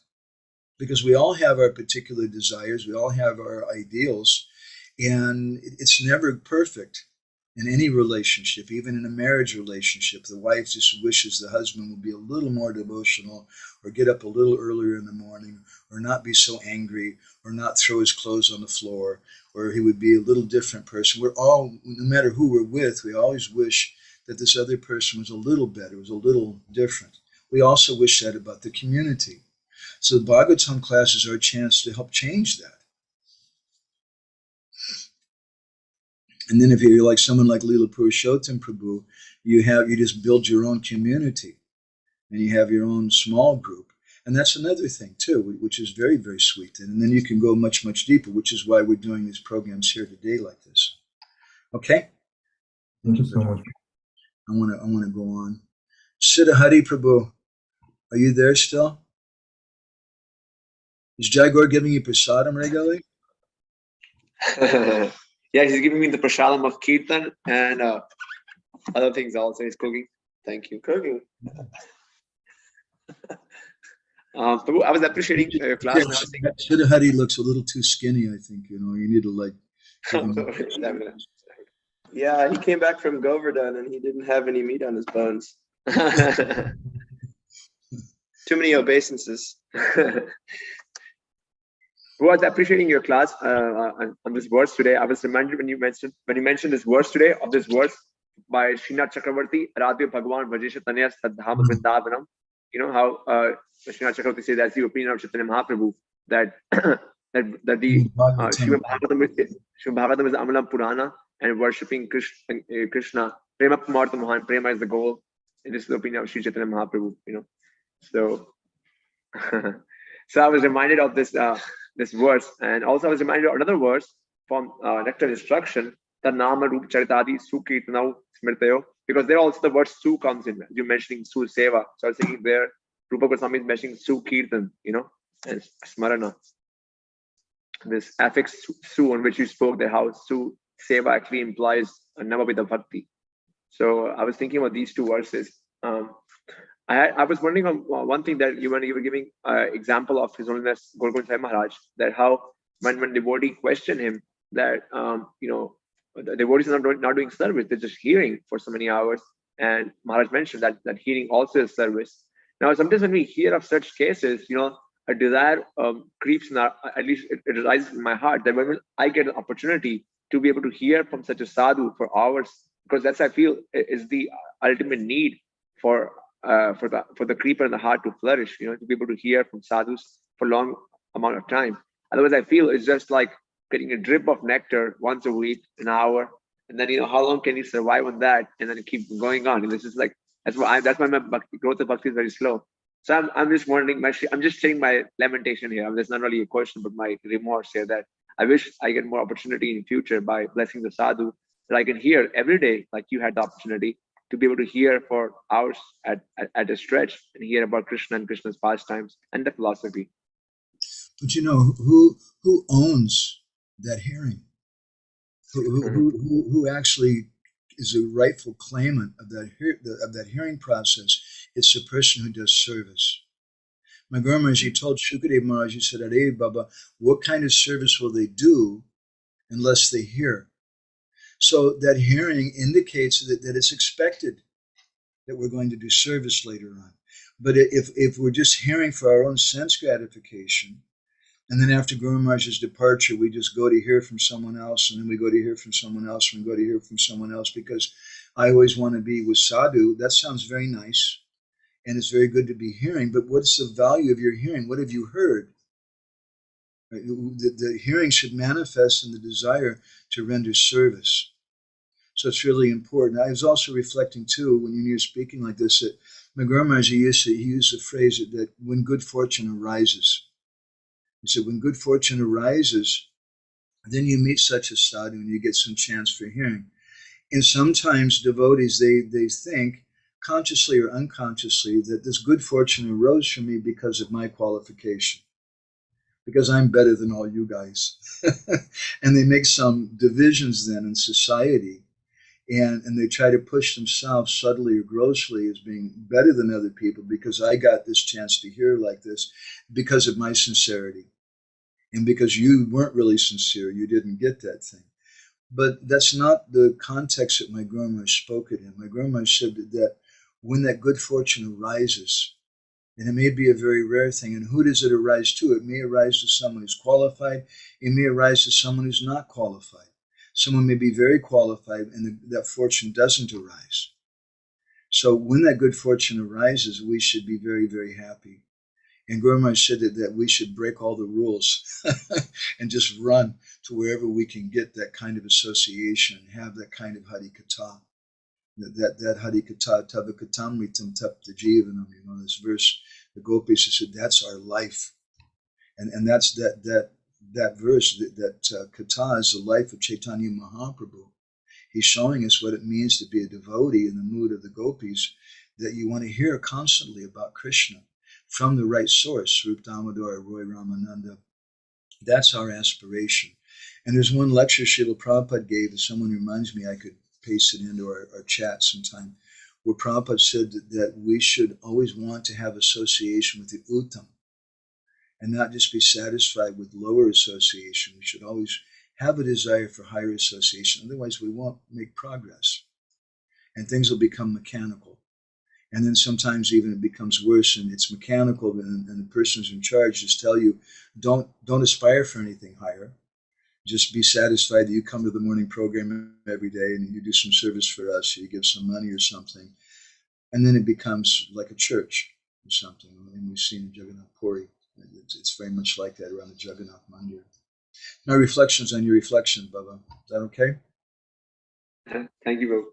A quick one. I was when you were speaking about these examples, I was reminded of Srinivas Acharya, how when he went to Puri to hear Bhagavatam, and then he goes to Gadadhar Pandit, and because he wants to hear Bhagavatam of him, and the story is there how he doesn't get the chance to hear from him, then he goes to Vrindavan. I was thinking, how much eager he was, but yet Krishna was keeping it away for the longest time from that opportunity to really hear, although he was always immersed in that. Let me just throw in something real quick on that point. Srila Bhaktisiddhanta, he also commented, he said, what does it mean to go to Vrindavan? It doesn't mean we just buy a ticket. In the case of Srinivasa Acharya, it wasn't just that, I'm here, Gadadhar Pandit is the Bhagavatam's damaged, so he sends me to Navadvip to get another book. I go there and I come back, and then Gadadhar's left, and what do I do? Also, I'll go to Vrindavan, or I'll go here. He wasn't thinking like that, but Chaitanya Mahaprabhu was personally appearing before him and directing him that you go to this particular place. And here, it wasn't just a mechanical thing on his part. It wasn't just him trying to solve his problem with his Panchagyan Indriya, his knowledge acquiring senses. I'm going to figure out who's a sadhu and I'm going to go there. But by dint of the quality of his crying in bhajan, Chaitanya Mahaprabhu appeared and told him where to go. And he made him cry. He brought him to Puri. He got to meet Gadadhar Pandit. He got his Ashirbad. And then now you go to Rupa and Sanatan. On his way to Vrindavan, Rupa and Sanatan also left. And he's crying even. But then Mahaprabhu again tells him no. So it made him cry more and more. It made his desire more and more intense until finally he met Jiva Goswami. He had something else. I interrupted you. I'm sorry. I think I had something else, but I want to end on a high note. This is something I want to reflect upon. Thank you for sharing that, Prem. Jai Go. Okay. Jagor, you got to give him more prasadam. I'm trying. He just doesn't eat. He ate a touched on the problem. He said because of those solids only.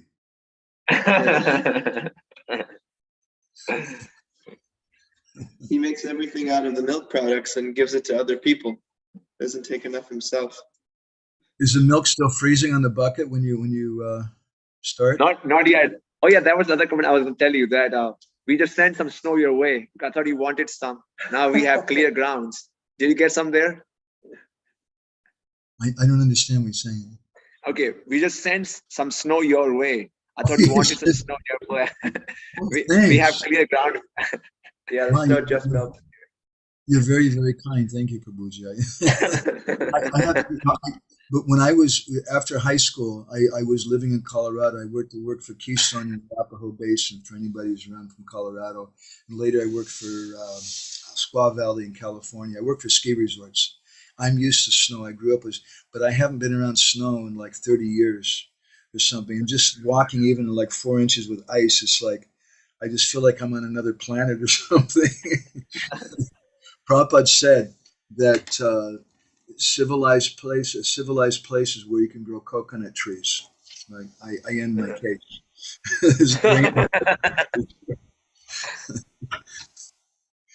Jaguar, you want to share anything? Yeah, Prabhu, I really liked how you mentioned that for us, friendship comes when we do kirtan together. That was very sweet. Uma used to say this all the time, and I would sometimes question in my mind, well, friendship, we have to get to know each other better in order to really develop a friendship. But then afterwards, I kind of realized that taking shelter of one another's material psychophysical relationships doesn't actually build friendship, and doing kirtan together, that's the real thing. And somehow mystically there's so much affection there between the devotees just with that practice of chanting together. It's really wonderful. That's kirtan's really dadati pratigunati. It's guyam aketi prichati. You're sharing something deep in your heart if you're really doing real kirtan.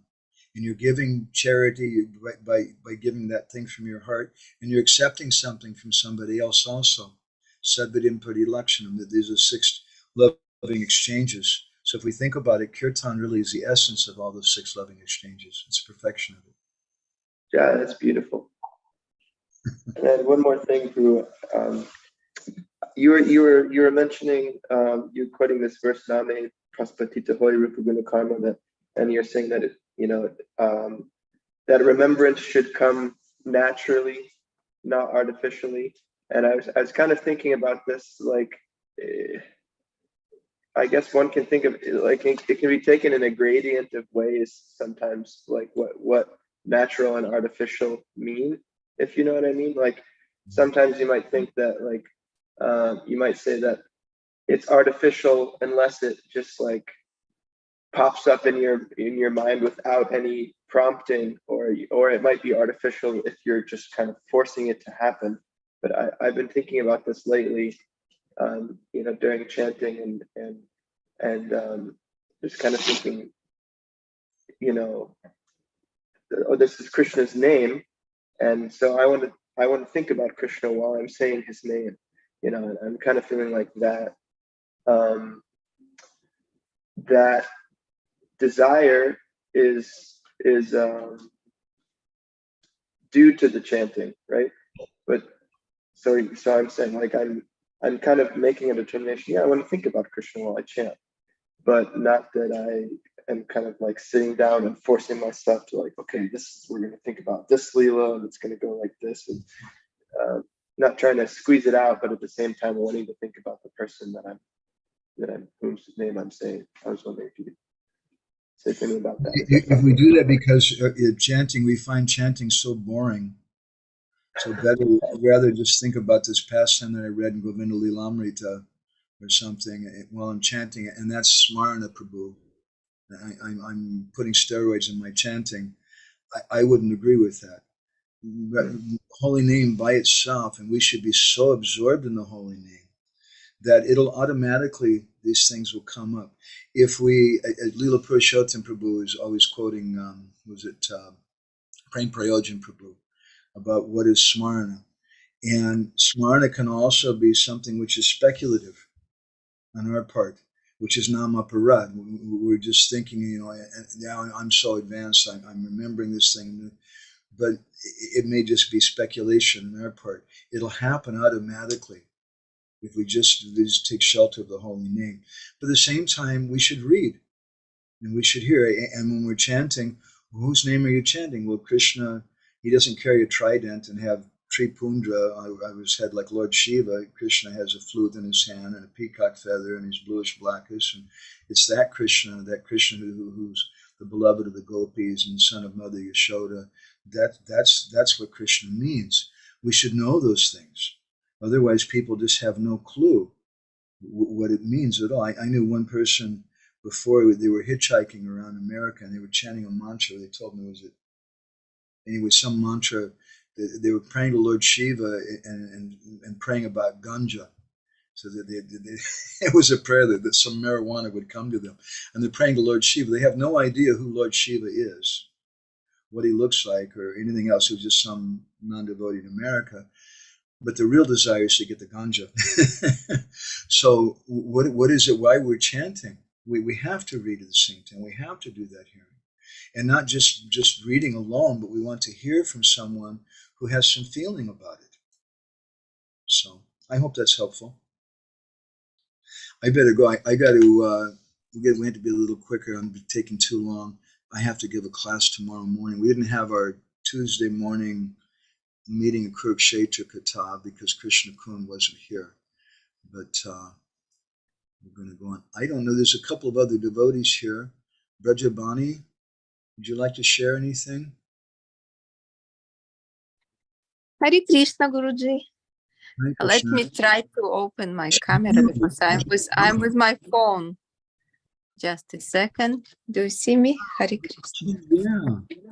So nice. Just We're missing your association. So beautiful. my association is very rare, like of Krishna. I thought maybe I have to take birth as a cat to be able to get to see. Yeah. Yes. Or as a dog also. Or as a cow. Whatever. You have few varieties. I wanted to ask you a few questions. One of the questions that just comes up to my mind when I'm listening about gratification, that we should gratification.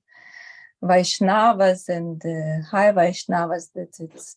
I wanted to ask you how do you feel when you see that person who you gratificating, he's enjoying from this?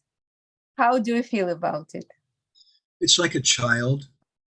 You know, the child is coming to the Bhagavatam class so that he can color in the coloring book. And the child gets a lot of happiness because they tell some story and the speaker pays a little attention to the child. The child says, "Oh, I like Bhagavatam class so much." But really what the child likes is that they paid attention to them and they like coloring in the book during the class. That's a real thing. But you still encourage them because it's good for them just going there and hearing. So Srila Prabhupada did like that also. He kept a jar of glubjans. Yeah, exactly. Because when I try to remind to myself the face of Srila Prabhupada when he was gratification, I never saw even slightly, sign of enjoyment from this. Never. I can't. Even Sri Sripad Gaur Govinda Maharaj also. I never saw, this bright in the eyes. Oh, this is for me. I never saw it. It's so because it's really something. It's... But around the followers of those two personalities, there was often that.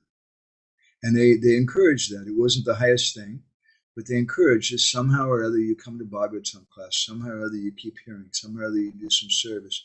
And he would even give them services that they liked. Especially you become a manager. You're like Indra. You can control everybody. You're so good at being a controller. Yes, Srila Prabhupada. I like that very much. And so they get that kind of service sometimes which they wanted. And this is kind of understanding of self-importance, important.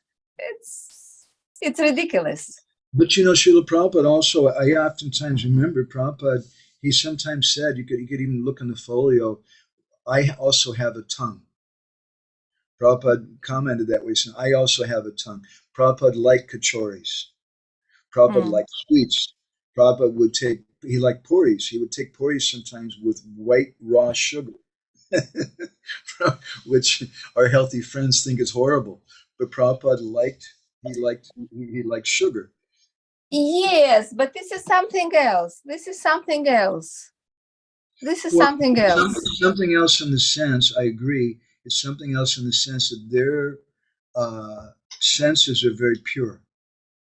Yes, and he could accept it, but then he could also be ironically about himself, But he would speak that way to his disciples, and it was okay. And Prabhupada encouraged them, take more prasadam. Don't be shy, take more prasadam, because they would become purified. But other times Prabhupada said things. I was just reading a discussion with my Guru Maharaj also. He was saying, don't eat so many sweets. Things, it's not good for your consciousness. You become intoxicated in that. You should become like Siddha Hari and just take salads or something. I don't know. But and another thing that I was thinking about, it's it's very very common in our institution to promote the second initiation, that it's something more deep, that it's something more more specific, or as Archana, you find your, how you say it, Ishtadev and all this. There is something wrong in promoting this kind of thing. This is also in the Gaudiya Math also. In fact, to the point where some of the devotees in the Gaudiya Math, even they'll tell you that, oh, you only got first initiation. That's not real initiation. No, but you understand. But this way of it's also for very particular kind of person. This works for persons who are more freely. It's make opposite reaction. The moment that you hear any promoting, you just want to run. It's like something, something contaminating. I've never heard anywhere that Haridas Thakur had second initiation. But at the same time, we can't imitate Haridas Thakur. My suggestion is that it should not just be an institutional matter. But you've been around for 1 year now, so you can get a letter of recommendation. You can get first initiation. Now you've been around for 2 years, you can get a letter, and you can take second. Because during my, don't remember how, 7, 8 years in so-called this institution, even that I'm most of the time in the side looking in all this, what happened. It's, it's kind of really most of the things that I see, first, second, third initiation, 5 initiation, it kind of shows up, That's my inner feeling. Yeah. So when you honest with yourself, you don't want to be part of this. But it doesn't mean that those initiations are bad. At a certain point of chanting the holy name, we may feel some inner inspiration to take second initiation from the chanting of the holy name. And that should be a personal thing. We should always remember that the society is not just the institution, but the society is individual persons. And I'm here to be an individual person. I don't want to merge with the institution and just do what everybody else does, but I have my own personal individual needs. And some persons may never take second initiation, and that's just fine. And some persons may feel some inspiration in that. We should look for Krishna in our lives, and that's the purpose. That's why Srila Prabhupada created ISKCON. His purpose in going to the West was not to create an institution. His purpose in going to the West was to give Krishna consciousness.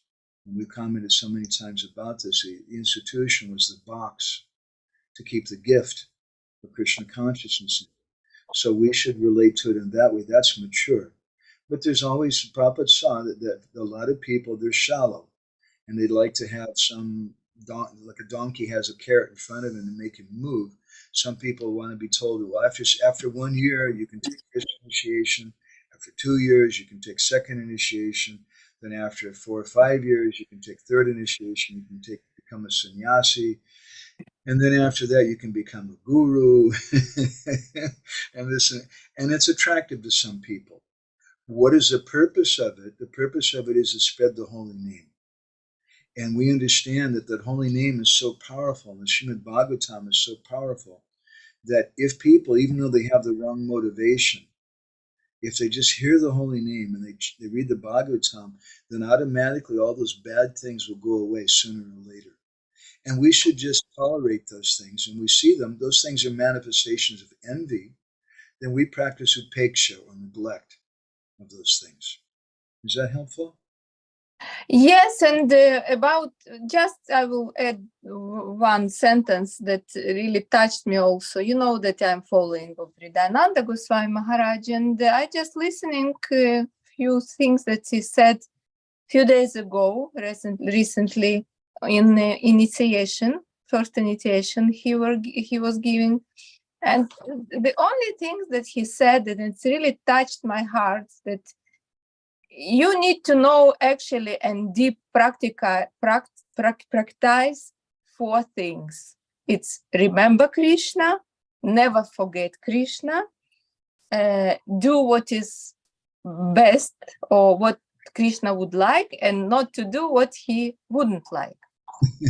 So actually, what I try to say, that he didn't say about any Sharanagati to Guru, Sharanagati to GBC, like in Russian initiation, they have to give vows for GBC, for ISKCON. He didn't say a word about this. He just concentrate their attention on most important and actually essence of what they're coming into. Nice. I like that, and I agree with you. But we may ask a question: what is the necessity then of these other kind of vows? I vow to follow this. No, they give vows. They give vows, of course. I just say. But I don't think he asks people to follow ISKCON or the GBC, does he? No, he is not crazy. He's a healthy person. Yeah.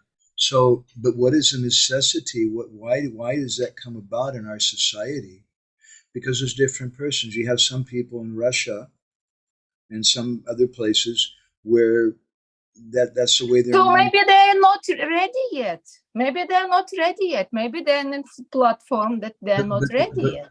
I like to think that there's unity and diversity, and that we have something for everybody. And there's so many different places, and we're attracted and inspired by a certain person, a certain thing, and somebody else likes another thing. Some people, their whole meditation is Varnashram Dharma, and they're just really into that, and they just feel like unless you're practicing Varnashram Dharma, you can't do bhakti. I don't agree with that, but they're part of our society.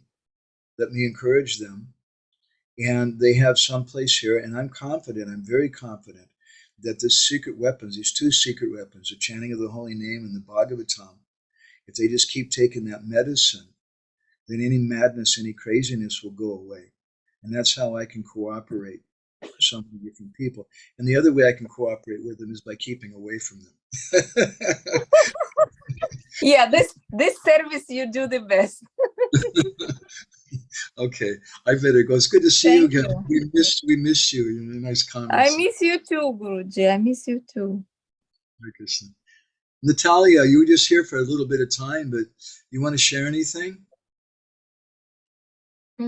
Yes, I just joined it as I could half an hour ago. Yes, because I have same time other meetings. Yes, I was listening, and the only thing which now started my thinking process and contemplation was about someone who is only listening to sadhus and does not serve, does not do service, and does not. And I connected with my questions also to you, and that what should I do? That I listen so much, but I still don't do anything. And this told me you need to get more nourished, to listen more. So it is a kind of so process is more like there is a place for everything, and it should be somehow right or personal or what, or somehow. Sometimes in the beginning, our fever is so high, the sickness is so great, we're almost unconscious. And we don't even see the doctor. We don't understand the medicine or anything, what we're being given. But as the medicine starts acting, then the symptom of our coming to a more healthy condition is we want to do service. We don't want to just hear for ourselves. But no problem. And it should be a natural thing. Like Bhajabani was saying, that it's not that someone has to artificially take initiation or second initiation right away. It should be a natural thing within the heart. It should be a natural progression. And that comes by hearing first, and then by practicing all these different things. And by the way, you're doing a lot of service. Krishna Karan was just telling some of the devotees about you today and how you're helping so many different devotees and doing so many things. And your children, you're almost like a sannyasini. You're always traveling. Your children never see you anymore, hardly. It's going here. No, I was with my son in Global just together with my son. That's good. They need you also. Okay, thank you, Natalia. So, Leela Purushottam Prabhu, you're there with somebody in the background. Are they still there? They're gone now. I don't see them. No, he disappeared. It was Punya Palaka, our Bengali scholar from Czech, but somehow he has part of his family here. He's his daughter with two little dwarfs, so probably he's helping her now with the children. It might get quite wild here anytime, because we have a very exciting house. Yeah, especially these days. When you were here, it was a peaceful bhajan kutir, but nowadays it's really. It's more like your place is more like Prabhupada's temple in San Francisco. Quite exciting. You have any reflections you want to share? I have so many, but I don't know.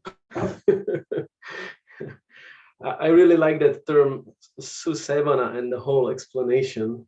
Oh, why is that? Because this prefix su, it always suggests something exciting. Almost everywhere it's used, it's always like, okay, it's gonna be something special.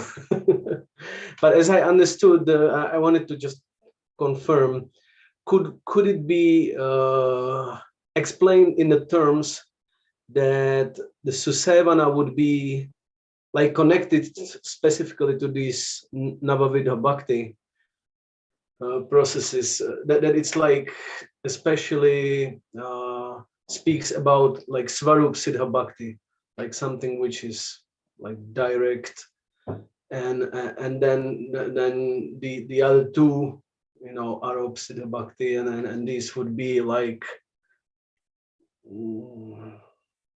wouldn't be wouldn't be Susevana. Wouldn't be Susevana. That would be one way to look at it. And so you can apply susevana to each of these different Navavidhi Bhakti. Yeah. It's something we tried to do a little bit. And by the way, the word is kalpana. Kalpana, yeah. Not Svikalpa. Yeah, I thought that it's Kalpana, exactly. Like imagination. Yeah. Thank you. I just couldn't. In Bhubaneswar, we have a Kalpana square. It's an illusion. Then I really like this quote by Bhaktisiddhanta Saraswati. It was kind of an eye opener because nowadays I'm quite concerned. Like here in Czech, all of a sudden in the last maybe 2 years or something, we really got a huge fellowship of Vishwananda. I don't know if you know that person. His group is coming to ISKCON now? Not really. He's getting a lot of people. They appear on Ratha Yatra actually every year. Not coming to ISKCON. He's getting a lot of people. Yeah, it's so amazing to me. Like devotees are doing such an endeavor to preach all around the Czech last 33 years practically, and still we are, you know, like struggling to inspire people to join, and and then all of a sudden Vishwananda comes, and he has such a fellowship here. You know, it's probably it's because he's quite close. His seat is in Berlin or somewhere there in Germany, so might be influenced by that. But it was the first thing I remembered with that quote, like that the numbers just doesn't say anything about the quality, about the genuine thing. It's just numbers actually. Actually, I see his movement personally as being kind of part of Prabhupada's movement, in a sense. Wow. In the sense that and the same thing with the Gaudiya Math and with the Babajis and that too. Srila Prabhupada came, and because of his presence, people became attracted to bhakti, and then later they became attracted to some of these other persons, and these other personalities had some strength to be able to do something. And I appreciate, as much as they're chanting the holy name and speaking about Krishna and the Bhagavatam and like that, it's not my particular group, it's not my family. I have my ISKCON family and Srila Prabhupada, but I appreciate they're doing something. And there's some things maybe I keep a distance from. He's a charismatic person. I remember I never met him, but I saw him once at the Gambhira. I was giving a lecture, and all of a sudden all these people started coming in with tilak, the kind of tilak he wears, and long hair, and they look very distinct, Westerners. And then he came through also with some of his senior people. Yeah, Prabhupada had his own particular thing. So we should just try to go deep in what Prabhupada wanted us to have, and not feel bad that oh, why do they have more followers than us? And if we do this thing or that thing, if we start teaching Hatha Yoga, or this or that, then maybe we'll get more people. I'm not against those bridge kind of things. In Bhakti Center in New York, they're very successful with that. But it's Hare Krishna devotees who are teaching Hatha Yoga. It's Hare Krishna devotees who are teaching about vegetarian cooking. It's and everything. They understand it's Hare Krishna.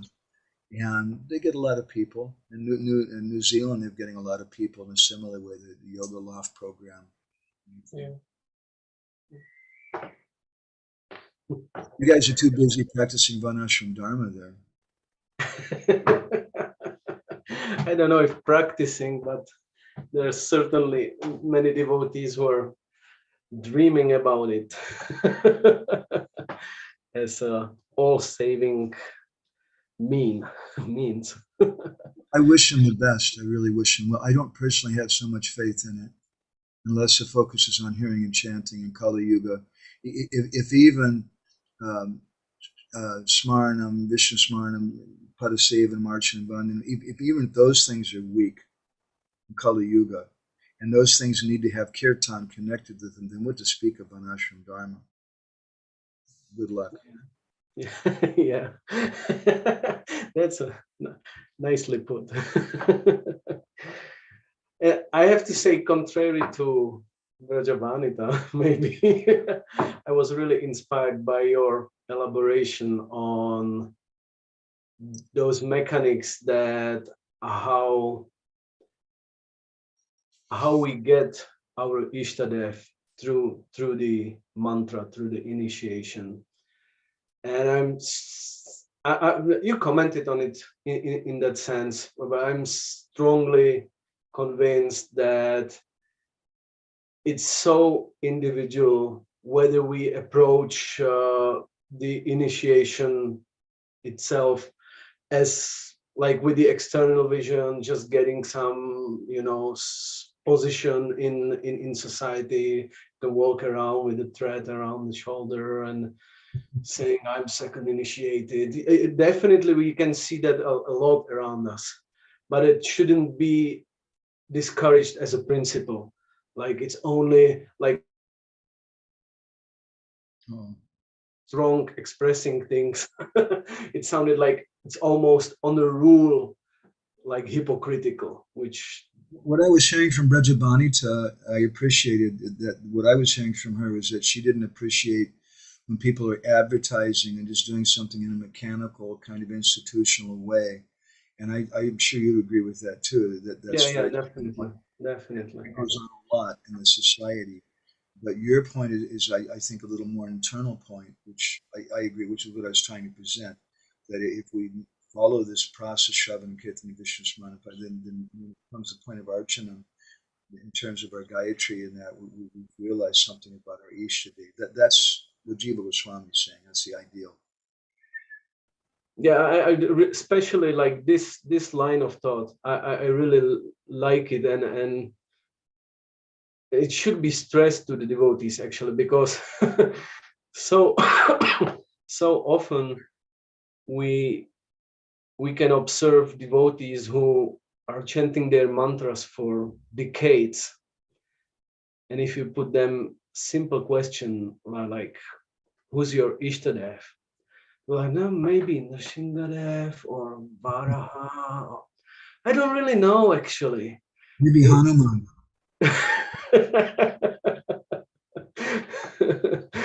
So I really like that connection, like Guru gives mantra and the mantra gives Ishtadev, and then the things are clear for you as a practitioner. You have a like you have your direction. You have the object to focus on. No object. When we read the Sandarbhas of Jiva Goswami, it's very idealistic, and it doesn't sound like what we see around us in many ways. We see something external and institutional in that, but then we should understand that the culture that we're practicing in, that we're the Czech culture, the American culture, the Israeli culture, the Russian culture, it's not the same as the culture of Vrindavan, Jagannath Puri, and that. And it's very, very different. And I was contemplating this the other day. I've been seeing devotees when they come, you can take a new person, and I always like to encourage everyone to be an independent thinker, because independent thinking will help you to practice bhakti for yourself, which is very important. Yeah. This on order. But at the same time, I've observed most people when they come, and we've been doing some preaching with Tri Yuga Prabhu, and they seem they call the Dirakutir, people just walking in off the street. Sometimes they just walk in, they don't know anything, and just, what is this place? And they just come in, and you're talking to them, and they have no clue about anything. And some of them are very nice, and they become interested. But if there's no institution, then what are they going to do? And I remember for myself, when I joined in Los Angeles in 1982, if somebody would have just told me, just be an independent thinker, Prabhu, and just chant and just read and follow your heart, I would have gone back to Maya. There's no question. But they engaged me, and they said, you should go out and you should sell stickers, and you should sell records, and you should collect, and you should just do books. And a lot of those things that I was doing, I would cry. It really wasn't my nature. But I didn't know my nature. And then they just told us, you just do this thing. And by engaging us in that way, we were getting purified, and it was helping us. There is some benefit for it. There is some need for it. Not for everybody. Some people, they're more natural in the very beginning, and they're more effects as an individual, and they can practice something more independently. But Shivaram Maharaj, we said this to him once, that a lot of the devotees, some of the devotees here in Hungary, they complain about the institution being too formal, like that. And Maharaj said, I know. He said, I wanted the devotees to be mature. I wanted devotees to be independent. But every time I try to get them to do that, they just end up falling down and going away. And so it's not just the institution that's to blame. It's something we need, because this culture, this Vrindavan culture, is not existing in Czech or in Hungary. We're trying to create. But still, it's different if we get the new people, and whether our purpose is to raise them as an independently thinking devotees, or do we want just produce Hare Krishna robots? That's a good point. Yeah, and see, what happens is a lot of the younger devotees, I think they don't really get it. They don't really understand the importance of independent thinking. They just learn the template. And they learn to say lines like, excuse me, sir, you from here, from out of town? Great, you get one of these. We're passing them out to everybody today. And they give you a book. And they say, and we're trying to collect donations. And you just say some line for the book. So in the same way, they learn some mechanical things, and they deal with, later they become a manager. And they deal with devotees also in the same kind of mechanical way. We need, a lot of the older devotees too are still very immature. I'm sorry to say it. And I've seen some of the new people coming who are much more mature. Yeah. We have to encourage independent thinking, but in a healthy way. Just like we give the example, you don't tell a 2-year-old that you can drink bleach or not drink bleach. It's up to you. Yeah. No, I perfectly agree with how did you put it, that we need that period, like that it's not expected that we will be independently thoughtful in a healthy way from the day one. Certainly we won't be, but that's why I express it like, what do we want to, like, if any parent is raising their children, the parent has some specific idea, how do I want my children to look like after my treatment, after my education or whatever. So in the same way, we should have this clear for us. Do we want to produce Hare Krishna robots, or do we want to help them to mature into independently thoughtful devotees? We can also comment too that the device that we use, the process that we've adopted of bhakti programs, living in the temple, being a brahmacharya, living in the brahmacharya ashram, going out regularly for book distribution and harinam, That process is for a purpose because we want them to become independent thinkers and bhaktas, as you're pointing out. But that process is not necessarily the only process. And a couple of examples, Srila Prabhupada told George Harrison, there's no need for you to move into the temple. And in New Zealand, I find it very interesting. They have the Loft program and they teach yoga, but they're Hare Krishna devotees who are teaching yoga. And at a certain point, people become interested. They start coming to the kirtan. And at a certain point, they're like, wow, I really want to dedicate myself to bhakti. And then the devotees say, no, you're not allowed.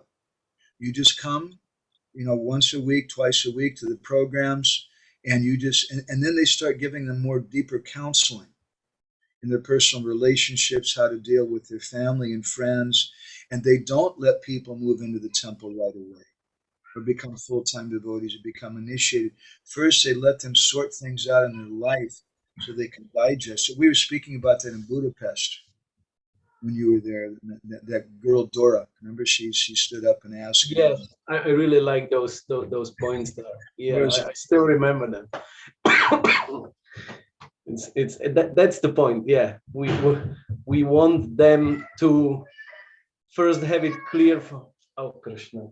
You predicted it.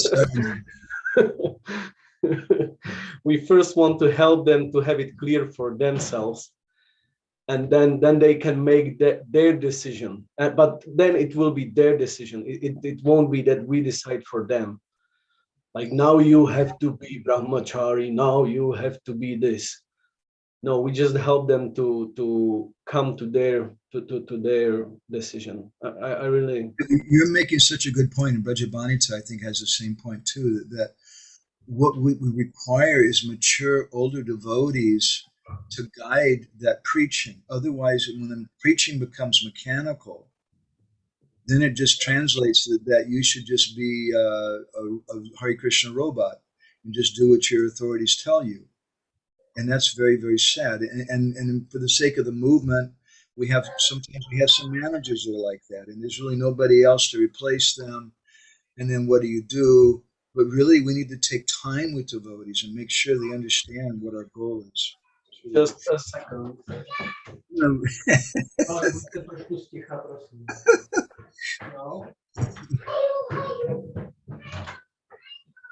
So you should be like Brajabhanita. The cats don't make noise like that. They're pretty easy. It made it only worse. I just closed off microphone. When you mute microphone, you can't hear.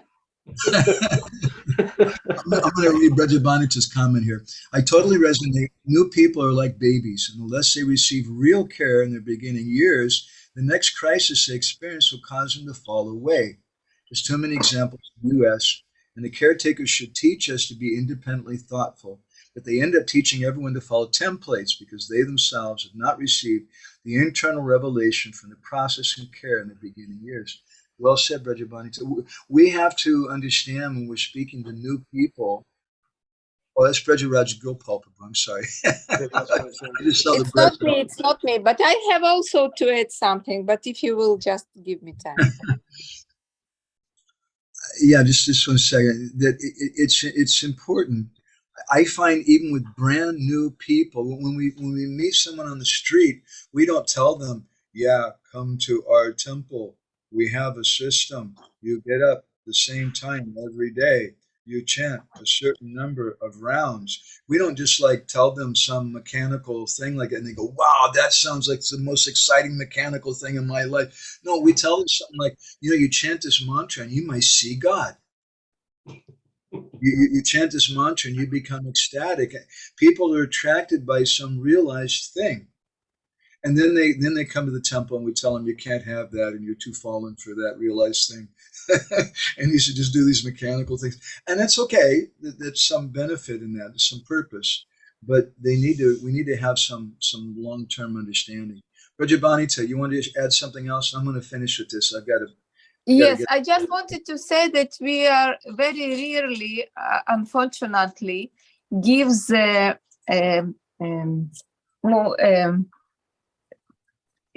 tools for devotees who cannot and don't want to live in temple, who don't want to become 24/7, in judge in service and cannot physically. But we don't give them the tools for, how to say, for be part of normal, regular, ordinary society. This is our problem. We separate, we make we segregated. I have a special thing in my heart, for people like you, Brajabhanita, who can't get along with managers. Leela Purushottam's a lot like that too. Because I see when I read Srila Prabhupada's Lilamrita and the stories about him, there was a lot of people who came like that. And they were sincere wanting Krishna, but they couldn't really work with an institution. And it's not that you have to work with the institution and make advancement, contrary to what some people try to tell you. There should be something for everyone. It should also have something for radical people who just like cats and they just can't get along with anybody. What do you think? Let me think about it. and I'm my own person. I appreciated Ramananda Prabhu's comment the other day to me. He said about some senior devotee. The senior devotee said, "Yeah, I like traditional Krishna consciousness, but I have to admit, when it comes to prasadam, I like Krishna West." And just the way that he said that, it really resonated with me. I don't like this Krishna West or Krishna East or this or that. I like following my Guru Maharaj. But actually, honestly speaking, when it comes to prasadam, I like Krishna West. I have to confess. Okay, we better stop there. So if anybody's interested, I don't know what's going to happen with the live streaming. It's kind of strange. But we'll have a katha tomorrow morning on meeting in Kurukshetra. Now it's really getting really ecstatic. Now Uddhava, he's leaving Braj, and he's going to take permission from everyone to go. And it's just quite heartrending and sweet when he leaves Vrindavan. Okay, so thank you all so much. Nice to see you again, Brajabhanita and Brajaraj Gopal Prabhu. Thank you very much for taking part. I hope you come regularly. That's our desire.